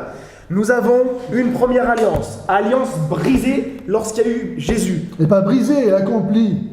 Et brisée, complètement. Pourquoi? Accomplie. Non, c'est pas ce que dit Jésus dans la parabole des vignerons. C'est pas ce que dit Jésus dans la parabole des vignerons. C'est l'image que je vous donnais avec le postier tout à l'heure qui vient, qui vous donne une lettre et que vous la prenez et vous la rejetez. Si, je dis à dire quoi? Je vous ai envoyé des prophètes, des messagers. Vous en avez chassé certains, vous en avez tué d'autres, donc vous n'avez pas accepté en fait de donner les fruits qui étaient demandés. Voilà. On est d'accord? Très bien. Ensuite, il va envoyer le fils. Voilà. Très bien. Le fils, il est rejeté hors de la ville. On est d'accord? C'est ce qui s'est passé avec Jésus. Ensuite, qu'est-ce que dit Jésus? Très bien. Donc, les fruits vous sont retirés. Après la mort de ce fils, c'est après. Et sera donné à une autre nation. Et Quelle alors nation apparaît Et donc, entre la vie de Jésus et le 8e et 7e siècle, il n'y a rien qui s'est passé, n'est-ce pas? C'est pas une question de rien qui s'est passé. Ah ben alors, Mais c'est pas- qu'est-ce qu'il y a eu là pour l'instant? Mais vous avez les Qu'est-ce qu'il y a eu chrétiens qui sont apparus. Et alors, qu'est-ce qui a fait qu'au 7e siècle, Oui. il était nécessaire de faire autre chose? C'était nécessaire parce qu'il y a eu une déviation du monothéisme. Quelle déviation? À Ce quel que vous moment? m'avez parlé tout à l'heure, À quel en parlant moment? de Trinité, par À quel exemple. moment? Depuis le début. Ah, depuis le début. Depuis le début. Pourquoi est-ce qu'il a fallu attendre le 7e siècle alors? Alors je vais vous poser une question inverse. Pourquoi est-ce qu'il a fallu que lorsque des prophètes, enfin des peuples péchaient, il a fallu attendre des siècles? Par exemple, je vous donne un exemple. La mise en esclavage des enfants d'Israël sous Pharaon, ils sont restés combien de temps? Sans prophète. 430 ans. On est d'accord ou pas? Et alors? Donc vous avez 4 siècles. Ouais. Très bien. Ensuite, il y a Moïse qui vient. Donc entre Joseph et Moïse, il n'y a pas eu de prophète. 430 années. Et quel rapport? Le rapport, il est ce que vous venez de dire. Mais non. Parce qu'il n'y a rien passé. Il y a eu des siècles de différence. Ce que je vous ai dit tout à l'heure, c'est qu'au départ, Dieu, il a peu à peu façonné son peuple. Oui, j'ai pas de problème par rapport à ça. Dans la Genèse, Oui. que vous pensez connaître si bien, comme vous voyez, Dieu, il a plusieurs noms, et même des noms pluriels. Oui. Parce que le peuple élu, au départ, Oui. eh bien, il fait partie de la culture ambiante, Oui. et son Dieu, ben, il le comprend à partir de sa culture, qui est polythéiste. Donc, même le nom de Dieu va prendre des formes différentes. Très Et bien. c'est peu à peu que cette connaissance de Dieu va s'affiner jusqu'à ce que le Messie vienne. À partir de là, la première alliance est accomplie et on passe dans une alliance avec le monde entier. Donc ça s'est passé avec l'Église. D'accord.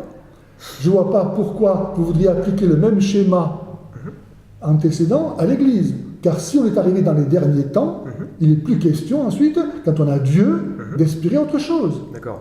Parce que vous partez d'un postulat qui est que, en fait, Jésus c'est Dieu. Et voilà. Donc on n'a plus besoin de rien. Bravo. Très bien. Bravo. Sauf que si vous vous êtes. Là, moi j'ai une question. Si vous vous êtes égaré. Je me suis égaré. Non, si. Vous voyez, Non, il y a un si. quel mauvais esprit. Si. Ah non, pas du tout. Et Si vous vous aviez êtes égaré entre l'enseignement. Donc Jésus a dit. Si vous vous êtes égaré entre l'enseignement de Jésus Et pourquoi je fais mon soit égaré? et D'où maintenant. est cette idée, vous voyez? Mais justement, mais c'est à Qui vous donc de me prouver que Voilà. depuis tout à l'heure, je vous ai demandé des questions. Bah, doucement. Jusqu'à maintenant, vous n'avez pas répondu. Je ne sais pas si vous vous rendez compte. Repartons de ça. Vous avez accepté de reconnaître qu'avec Jésus, pour nous chrétiens, nous avons Dieu, Oui. qu'on ne peut pas avoir plus que Dieu, Oui.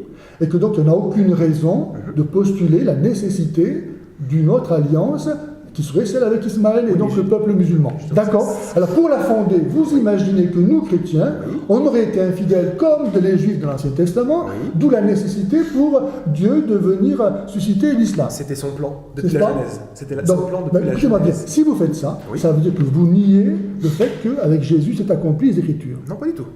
Mais si c'est accompli, c'est accompli. Ah non, si vous me dites que les Enfin. Écritures parlaient du Messie, je vous dis Amen. Et ça veut dire quoi le Messie pour vous? Mais justement, c'est là où on a une divergence. Vous, Ah, vous dites le Messie c'est Dieu. Je vous la question. Depuis quand est-ce que les Je Juifs vous pose disent la que le Messie c'est question. Dieu? Je vous pose la question. Non, je pose la C'est le question à sauveur. vous. C'est le sauveur. Non. Les Juifs Non. ont-ils une conception d'un Messie Dieu?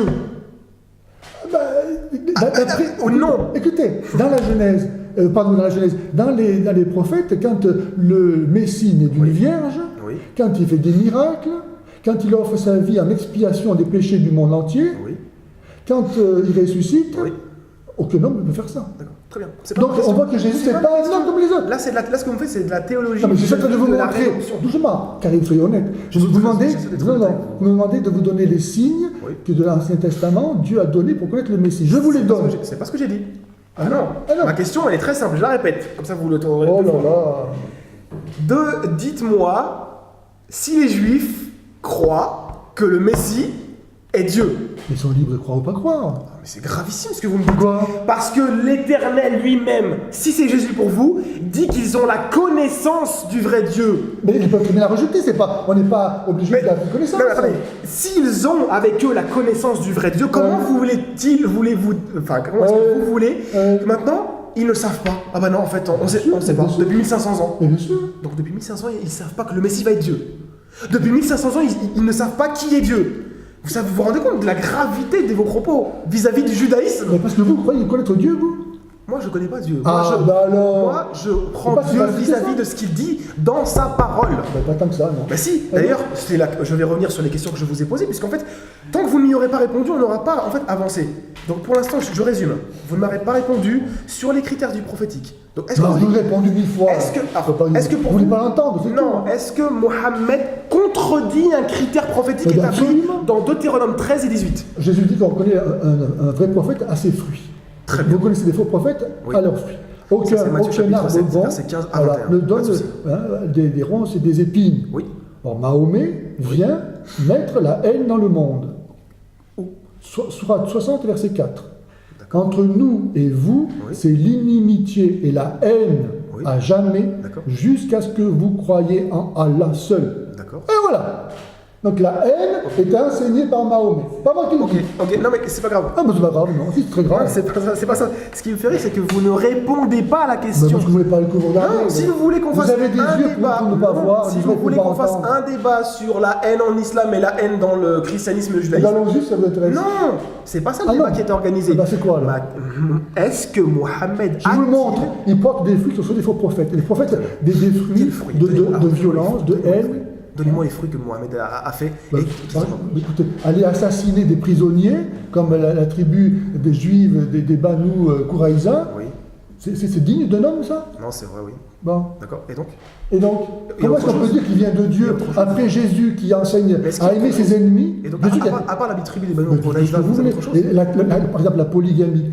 Dans le Coran lui-même, Allah, il crée l'homme et un homme et une femme. Ouais, c'est vrai. Donc si l'islam était, comme il le prétend, le rétablissement de la religion originelle, il ne pourrait pas justifier, légaliser la polygamie, car ça ne correspond pas à l'origine. Donc, mais la polygamie, elle est bien ou elle n'est pas bien? C'est une contradiction avec la nature de l'amour. Mais donc c'est un péché, donc? Exactement. D'accord. Donc c'est un péché, très bien. Il y a d'autres fruits ou pas? Matthieu 19,6, ce que Dieu a uni, que l'homme ne le sépare pas. Si on s'unit à quelqu'un pour se donner à cette personne, on peut se donner qu'à une personne. Sinon on se prête. L'amour, c'est pas se prêter, c'est se donner. Pas pour dire que Dieu a fait un homme et une femme. Il n'a pas fait un homme, 4 femmes. Et encore moins 15 femmes pour Mahomet. D'accord. Et est-ce que comme ça, voilà, là on avance, je trouve. Est-ce que vous avez d'autres fruits mauvais en fait que Mohammed a fait? C'est innombrable. Est-ce que vous en avez d'autres? Par exemple, rejeter la foi chrétienne. Voilà. Okay. Donc la violence. Par exemple, proposer comme paradis des jouissances sensuelles, c'est indigne d'un Dieu qui est esprit. Oui, je comprends. Et autre chose? Par exemple, demander la mort de celui qui rejette la foi musulmane, par exemple, sur les apostats, voilà. Ou bien persécuter ceux qui ne veulent pas, les associationnistes, comme on les appelle, n'est-ce pas? Vous avez parlé de la polygamie, etc. Donc, parce que Mohammed, il a eu plein de femmes, donc ça aussi, ça prend aussi le cas de Aïcha. C'est un beau modèle. Ou Aïcha, oui, exactement. Déflorer une gamine de 9 ans, il faut être prophète pour faire ça. C'est clair. C'est vrai. Après Jésus qui était chaste et pur, comme sa mère qui était vierge, vraiment, c'est un progrès pour l'humanité, l'islam. On s'en réjouit. Très bien. Donc, je vous les ai laissés en fait parler un petit peu pour qu'on puisse en fait maintenant faire un échange différent. Vous avez pris 3 minutes, je peux avoir 3 minutes pour répondre à ce qui vient d'être dit? Très bien. Sans interférence, s'il vous plaît, monsieur Pagès, si c'est possible. Alors, très bien. Donc, on va reprendre. Matthieu chapitre 7, verset 15 à 21 ne parle pas des faux prophètes. Ça parle des faux prophètes. Oui, c'est le terme qui est employé. Mais le verset 15, on le connecte au contexte, qui est le verset 21 à 22, où en fait il s'agit des gens de chez vous.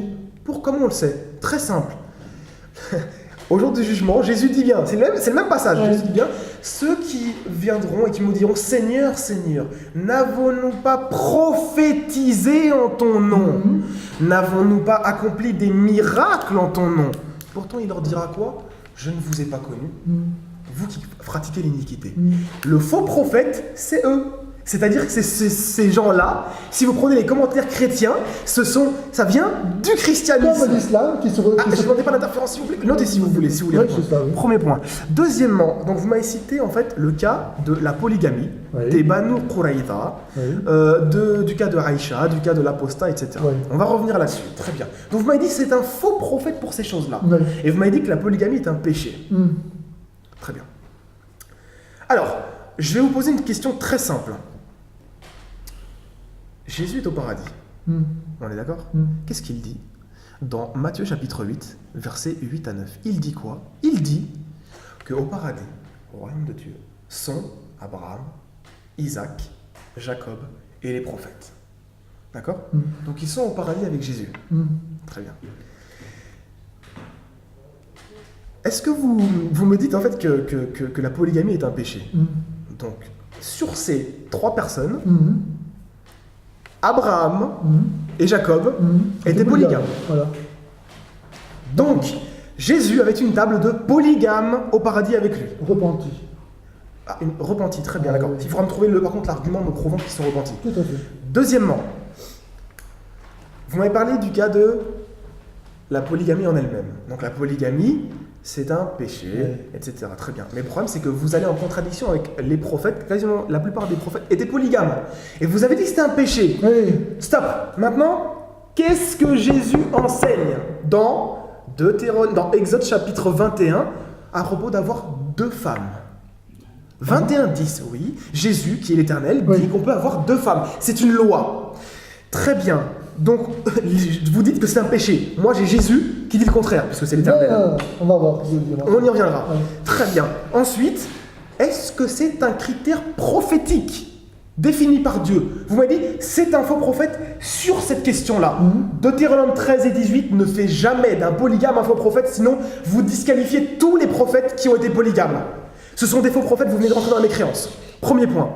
Deuxièmement, Aïcha, il me reste encore 1 minute. Aïcha, vous avez parlé d'Aïcha, nos sources, il faut que vous compreniez que chez nous, il y a divergence sur la question de savoir si elle avait vraiment cet âge-là. Évidemment. Non, moi je vous le dis comme ça.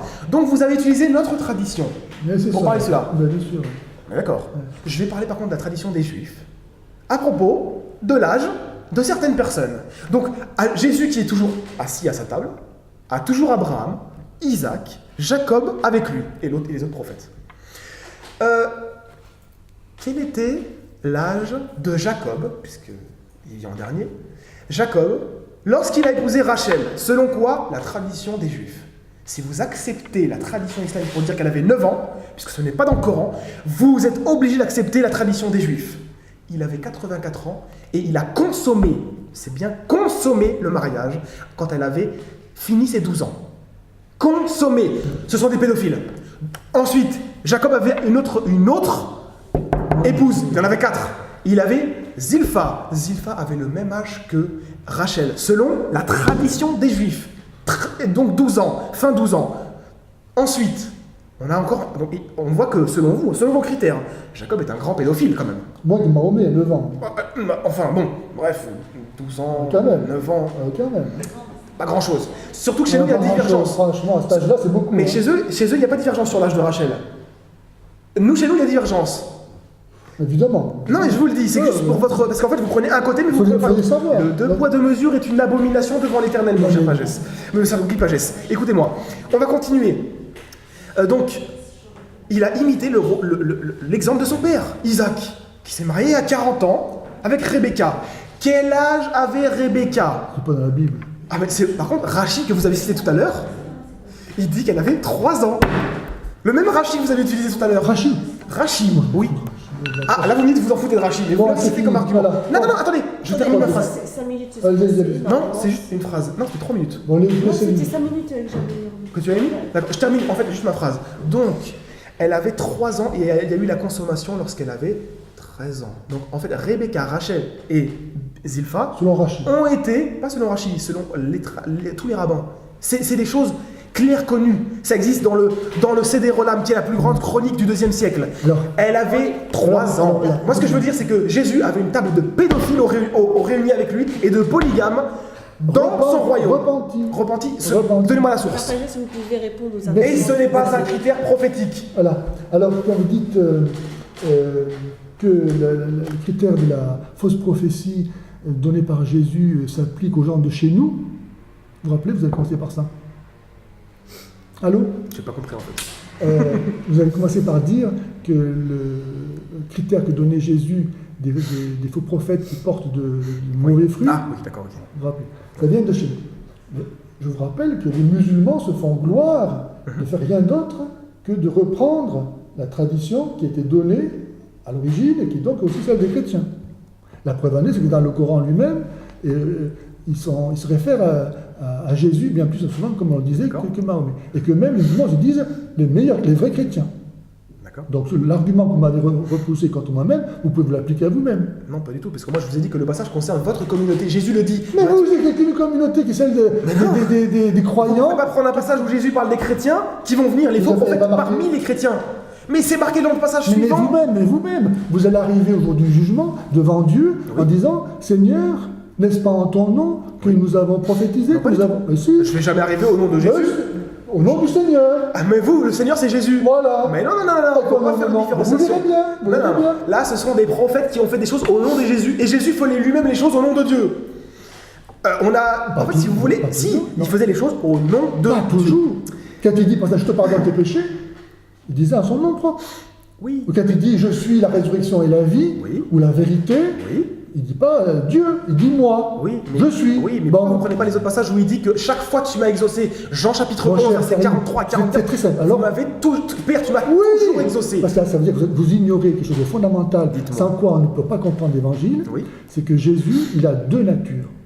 Il est vrai Dieu et vrai homme. Selon votre interprétation. Ça n'existe pas dans les... Ah non, pas chute. Ça n'existe pas dans le texte. Bien sûr. Donc, s'il est né d'une vierge, c'est pas pour rien. C'est-à-dire qu'il n'a pas commencé à exister en tant qu'homme, comme tous les hommes à partir de l'union d'un homme et d'une femme, mais par un miracle de Dieu, à savoir qu'il avait simplement besoin de recevoir la nature humaine pour être un homme. C'est-à-dire que son être existe déjà et qu'il a conservé la nature divine qu'il ne peut pas ne pas avoir étant Dieu.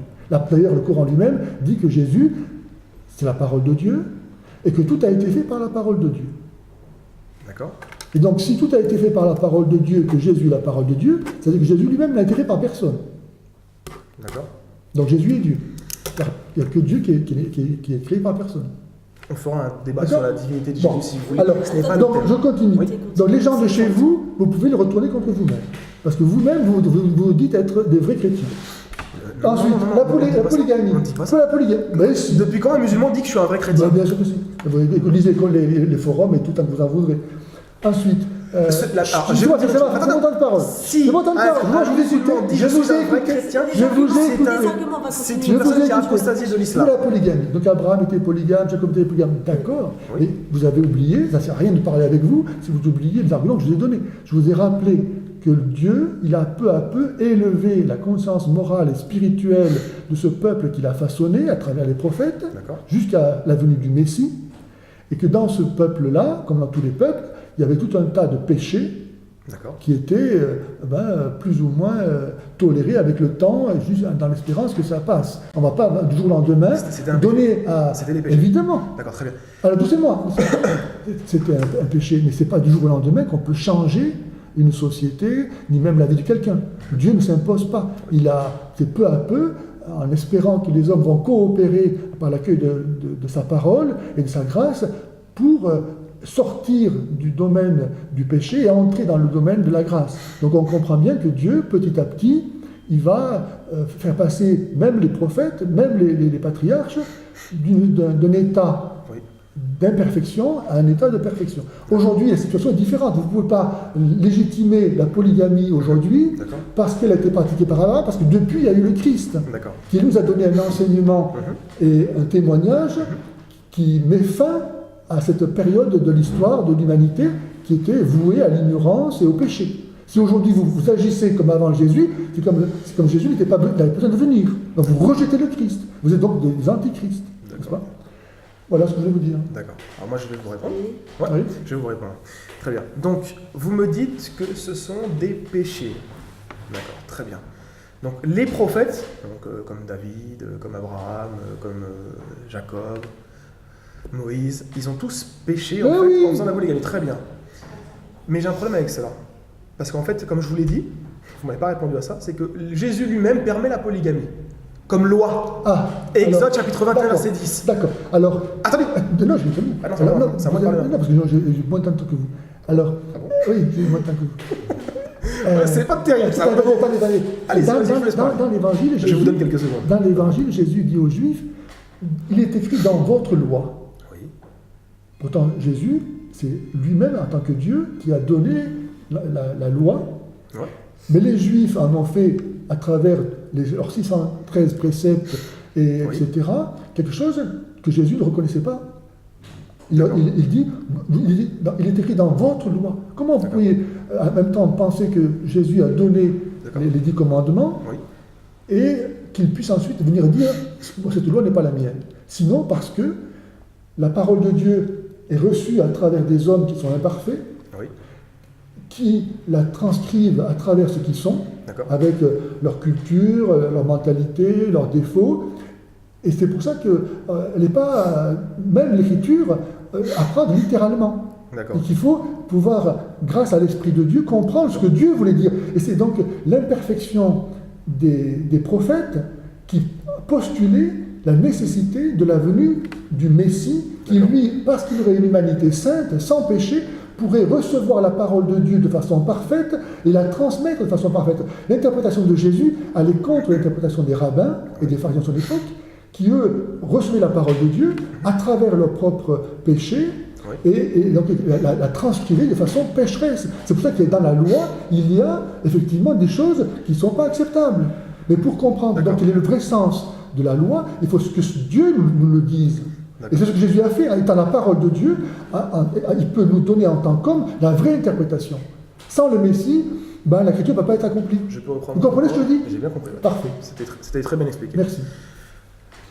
Donc selon vous, on va reprendre. Selon vous, la loi était imparfaite. C'est ce qu'on m'avait dit. D'accord? Oui. Psaume 19:10 dit que la loi est parfaite. Donc là, on a une contradiction entre la parole et ce que vous dites. Deuxièmement, Exode chapitre 21, verset 10, c'est Jésus qui l'a révélé comme loi qu'on peut avoir 2 femmes. C'est une loi qui s'applique. Je vous dis que cette parole de Dieu a été reçue à travers l'humanité des prophètes qui ont transmis ce qu'ils ont compris de la parole de Dieu. Mais c'est pas... Alors, vous pouvez me lire, est-ce que vous pouvez me le lire, Exode 21:10, et me dire comment vous le comprenez? D'accord. J'aimerais bien en fait comprendre comment vous comprenez Exode chapitre 21, verset 10. Très bien. Voilà. Et donc pendant ce temps-là, on va revenir sur ce que vous avez dit. Donc, pendant ce temps-là, mais ça permet de chercher. Mais j'ai trouvé, c'est pas compliqué. Hein. D'accord, très bien. Mais alors, allez-y. Je ne peux pas tout faire en même temps. Hein. Alors, 21:10. Oui, vous n'avez pas trouvé vous encore. S'il prend pour lui-même une autre femme, il ne diminuera pas la nourriture, le vêtement, ni les droits conjugaux de la première. D'accord, très bien. Donc là, on a Jésus qui permet en fait d'avoir une deuxième femme. Doucement. Doucement. Il ne dit pas qu'il veut prendre une deuxième femme. Il dit s'il prend pour lui-même une autre femme, ça veut dire quoi? Ça veut dire quoi? Ça veut dire que le Seigneur, dans la situation actuelle, qui ne peut pas changer, parce que les hommes sont capables de ne pas recevoir la parole de Dieu, c'est ce qu'ils ont fait, ils ont rejeté les prophètes, ils ont tué. Donc la parole de Dieu, pour qu'elle puisse, à travers le temps, perdurer, il fallait que les hommes aient un intérêt à la recevoir et à pouvoir la transmettre à leur tour. J'ai fini. Donc là, qu'est-ce que dit le Seigneur? Donc il prend la situation, il y a des hommes qui prennent une nouvelle femme, et qui évidemment sont tentés, sinon ils ne prenaient pas de deuxième femme, de traiter mieux la nouvelle femme que l'ancienne. Et donc le bon Dieu, simplement, il se contente de dire, écoutez, ne diminuez pas la nourriture de la première. Quelque part, ils appellent être justes, mais dans l'injustice, mais ils ne peuvent pas faire autrement. Vous comprenez? Donc ils savent qu'ils légitiment la polygamie. Et est-ce que je peux reprendre en fait mon temps de parole? Allez-y. Donc là, est-ce que vous êtes d'accord pour dire que Jésus a donc bien permis la polygamie? Je vous dis encore une fois que cette parole de Dieu, elle est donnée... Non, alors ce passage-là. Il a permis, si vous voulez, oui. Voilà, donc Jésus a permis la polygamie. Et c'était un péché. Donc vous venez de dire que Jésus a permis un péché. Mais c'est sûr qu'il permet un péché. Il permet un péché. Évidemment. Mais quelle est cette conception de Dieu? Ça ne veut pas dire qu'il le demande. Karim, si Dieu ne permettait pas le péché, il n'y aurait pas de péché dans le monde. Non, c'est dans sa loi. Mais c'est dans sa loi, c'est une ordonnance qu'il donne. Et vous croyez que le Seigneur, il ne voit pas ce qui se passe? Il le laisse faire. Ça veut dire qu'il le permet. Mais non, moi je voulais juste savoir, comme vous l'avez dit, Jésus permet un péché et il permet la polygamie. Pas de souci. Et en plus, à sa table au paradis, bizarrement, il y a plein de polygames avec lui. On revient. On continue sur ce que vous avez dit. Vous avez parlé des Banu Quraïza à propos du prophète, qu'il les ait tués. Bon, égorgés. Voilà, il les a égorgés, c'est vrai. Beau, hein? En tout cas, selon nos sources à nous, il y a plusieurs chiffres qui ont été avancés. Et le meilleur et le plus authentique chiffre, c'est 40. Oh là là! Bien sûr. Comme le soleil dans le désert. Non, c'est pas ça. C'est-à-dire que, en fait, vu que vous ne connaissez pas en fait la science des traditions, vous ne pouvez pas authentifier un texte. Lorsqu'il est dit, par exemple, 900, 600, 400, c'est rapporté par des personnes qui sont considérées comme menteurs chez nous. Ah bon? Donc, est-ce que vous acceptez le fait qu'on ait des traditions que nous rejetions? Oui. Tout, même le Coran lui-même se rejette, on peut bien dire. D'accord, très bien. Non, parce que si vous n'acceptez pas le fait que les traditions qui sont chez nous peuvent être fausses et qu'on les rejette nous-mêmes. Alors on va démarrer avec ça. Mais oui, mais alors à ce moment-là, est-ce que vous acceptez le fait que Jésus a été un meurtrier? Et il a été, selon vos propres sources. Dites-moi. Je vais vous apprendre quelque chose, donc c'est très bien. Vous savez que quand il était petit, Jésus, il tuait plein de personnes et il tuait même des enfants. Il tuait des personnes? Bien sûr. C'est rapporté dans quoi? Dans les évangiles dits apocryphes. Oh, ben alors. Pourquoi vous n'allez pas chercher François aussi dans Voilà, ce que je voulais vous amener, c'était à ça. C'est-à-dire que vous avez vos critères pour authentifier un récit. Nous avons les nôtres. Et si vous rejetez notre façon de rejeter les fausses traditions, alors à ce moment-là, moi je ne tiens pas compte de vos critères. Et je dis que les évangiles apocryphes sont bons. Et donc vous avez un Jésus meurtrier. C'est ce que vous faites de toute façon. Ah non, pas du tout. Moi, les évangiles... Vous seriez chrétien si vous acceptiez notre parole. Pas du tout. Tout ce que je vais vous dire, c'est qu'on a chacun des critères d'authentification. Les Banu Quraïza, le chiffre le plus authentique, c'est 40 personnes qui ont été fait tuer. Et non pas ce que vous avez voulu dire tout à l'heure. Dans les hadiths de Boukhari, c'est pas ça. C'est très bien, mais je vous explique. Donnez-moi un chiffre dans le Sahih al-Bukhari. Ça n'existe pas. Ah bon, on va voir ça. C'est un défi. Ça n'existe pas, monsieur Vagès. On trouve ça que dans ce qu'on appelle les livres d'histoire. Ok. Dans les Sirah. Mais attendez... Si ça c'est un faux prophète parce qu'il a fait égorger 40 personnes, Élie est un faux prophète parce qu'il a fait égorger 450 prophètes. Comment ça va? Combien de temps il faut vous le dire? C'est un faux prophète. Avant Jésus, après Jésus. Est-il un faux prophète? C'est avant Jésus. Mais avant Jésus ou pas? Élie est-il un faux prophète? C'est avant Jésus. Vous voyez, vous ne comptez pas pour Jésus. Pour vous, vous rejetez le Christ. C'est comme si j'étais pas venu. Mais vous comprenez pas la chose. Vous me dites que c'est l'attaque personnelle. Vous damnez. D'accord, très bien. Vous me dites que Mohammed est un faux prophète parce qu'il a tué 40 personnes en les faisant égorger. Vous me dites parce qu'il a été polygame, c'est un faux prophète. Il a épousé une fille jeune, c'est un faux prophète. Il y a eu les apostats tués, c'est un faux prophète. Des fruits mauvais. Des fruits mauvais. Ce sont des fruits mauvais. Tous vos prophètes les ont accomplis selon la loi divine. Parce qu'il n'avait pas Jésus. Non, ça ne marche pas. C'est faux, ça marche. Si Jésus est Dieu, c'est lui qui a donné sa loi, donc il l'avait avec eux. Cette loi, encore une fois, elle a été reçue par des hommes. Elle n'est pas tombée du ciel comme le Coran. Vous êtes en train de rejeter tous les prophètes de l'Ancien Testament. Non, il faut les comprendre à travers l'esprit que Jésus nous a donné. Vous savez pas pour rien que Jésus a donné une interprétation qui était différente. On ne comprend pas. Mais non, monsieur Pagès, calmons-nous. Nous ne comprenons... Monsieur l'abbé Pagès, excusez-moi. Nous ne comprenons pas Jésus avec tous les anciens prophètes. Ils avaient pendant 1200, 1300 ans une loi à accomplir qui venait de ce Jésus, selon vous. Cette loi-là, lorsqu'ils la pratiquaient, on tuait les apostats, ils faisaient des guerres, il y avait des captifs, il y avait des butins, de la polygamie. Vous me dites que tout cela est un péché. C'est la loi qui leur donne. Mais qu'est-ce que vous vous rendez compte de ce que vous racontez? Et vous dites que ce sont Mohammed un faux prophète sous ces conditions-là. Ils sont donc tous des faux prophètes. Vous venez de dire que Moïse est un faux prophète, David est un faux prophète, etc. C'est avant Jésus. Tout ça c'est ordonné à la venue de Jésus. Ça n'a de sens qu'en préparation de la venue de Jésus. Ça sert à rien. Ce n'est pas le sujet. Ça sert à rien que Moïse annonce la venue d'un autre prophète, que les prophètes annoncent la venue du Messie. Si tout doit rester comme leur temps. Tout le temps, pécheurs. Non, c'est des prophètes pécheurs, vous m'avez dit. Eh oui, c'est pécheurs. Mais pourquoi le Jésus est venu pour les pécheurs?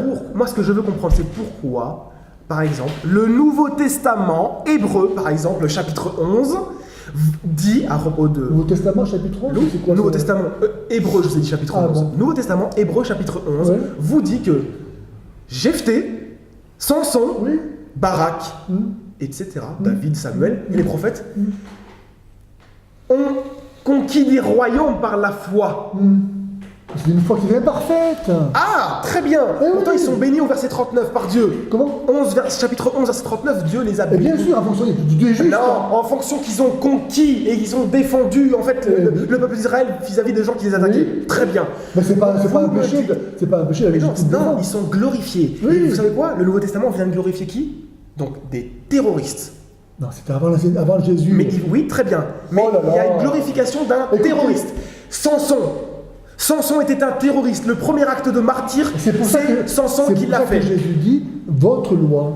Vous êtes d'accord ou pas? Est-ce que le Nouveau Testament hébreu valide l'acte de Samson? Qui était lequel selon Juge chapitre Non, 14? il valide la fidélité de cet homme qui a voulu servir Dieu. Et qui a combattu par la foi, c'est ce que Oui, le texte dit. oui, par Très la bien. foi, Et voilà. qu'est-ce qu'il a fait? Donnez-moi la différence, s'il vous plaît, entre ce qu'a fait Ben Laden, si c'est vraiment eux, qui ont détruit 2 tours c'est et pas la 3000 peine, morts. c'est pas la peine. Samson Non, écoutez, a Gary, détruit les piliers c'est avant d'Adam Jésus, donc et vous a pouvez fait comparer. 3000 C'est morts incroyable, en ça. attentat suicide, Mais voilà. puisqu'il Voilà. est demandé la mort Écoutez, dans cet acte-là. Restez sans Jésus et Allah lui-même vous condamnera parce qu'il vous a dit dans Sourate 3 verset 57, sont ceux qui suivent Jésus qui seront sauvés, pas ceux qui Vous suivent n'avez quelqu'un d'autre. Alors, je vais résumer. Voilà. Non, c'est pas la Parce que peine. non, je sens que vous voulez arrêter. Ouais, je vais ouais, résumer ouais. vite fait les points. Ça sert à rien. On arrive à Non, 16 heures, de toute façon. c'est une guise de Dans conclusion. 5 Alors, minutes. en guise de conclusion, il me reste 5 minutes. Il reste 5 minutes. Ça va. En guise de conclusion, je dirais, monsieur Pagès, que vous n'avez pas répondu aux critères prophétiques. Vous êtes sourds, c'est pour ça. Deutéronome 13, Deutéronome 18. Ce Vous qui a êtes sourd. différence. Non, laissez-moi Vous avez c'est dit ma que conclusion. entendre. C'est ma conclusion. Bah, tapez pour vous. Ah non, j'ai le droit de la dire, ou pas Vous l'aviez déjà préparé, non Mais non, je ne l'ai pas préparé. Non, c'est par rapport à votre discours. Je résume. Hein. Donc, vous m'avez dit que les prophètes avaient péché en appliquant la loi de Dieu. Regardez bien ce que dit 1 Roi, chapitre 15, verset 5, à propos de David. Attends, qu'on se comprenne bien. Aujourd'hui, c'est péché de faire ça. Non. Vous m'avez dit que c'était des péchés. Parce qu'à l'époque, il y avait... C'était pas des péchés.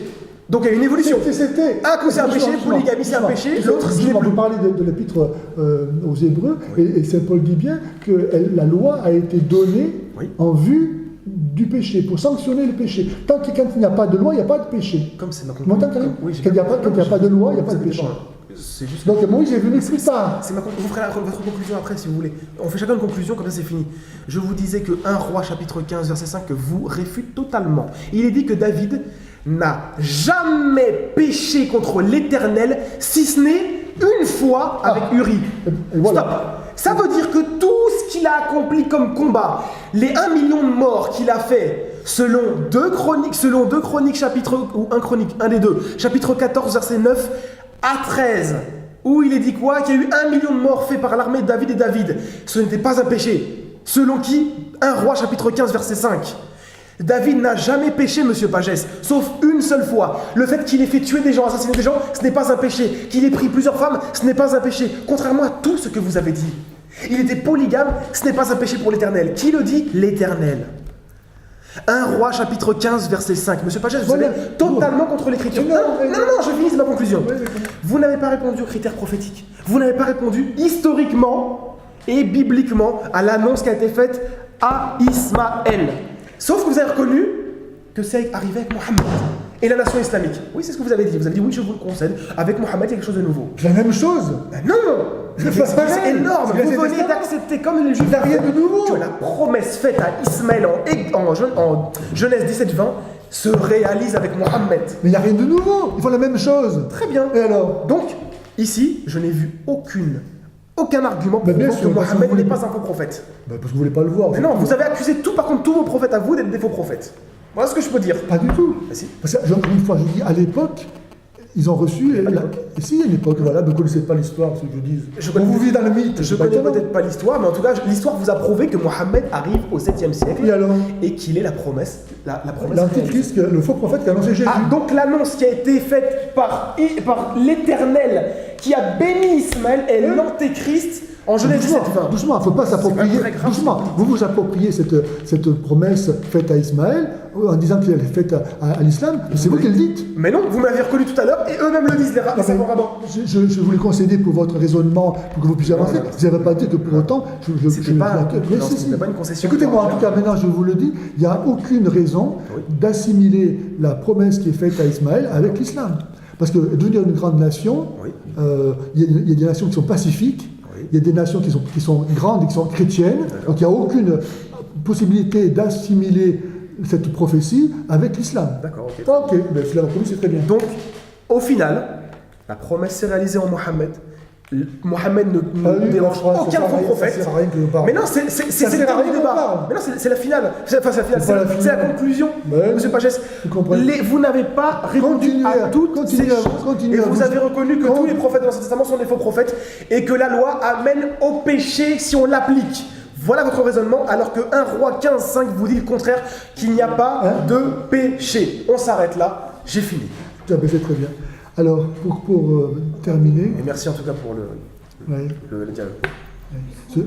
Comment? C'est ça, voilà. Eh bien, il n'y a pas de moyen de s'entendre si vous ne reconnaissez pas le Messie comme étant celui que les Juifs attendent en tant que sauveur. Mais pas en tant que Dieu. Il n'y a pas d'autre Dieu que d'autre sauveur que Dieu. Vous me dites celui que les Juifs attendent. Il n'y a pas d'autre sauveur que Dieu. Ce n'est pas un homme qui peut nous sauver.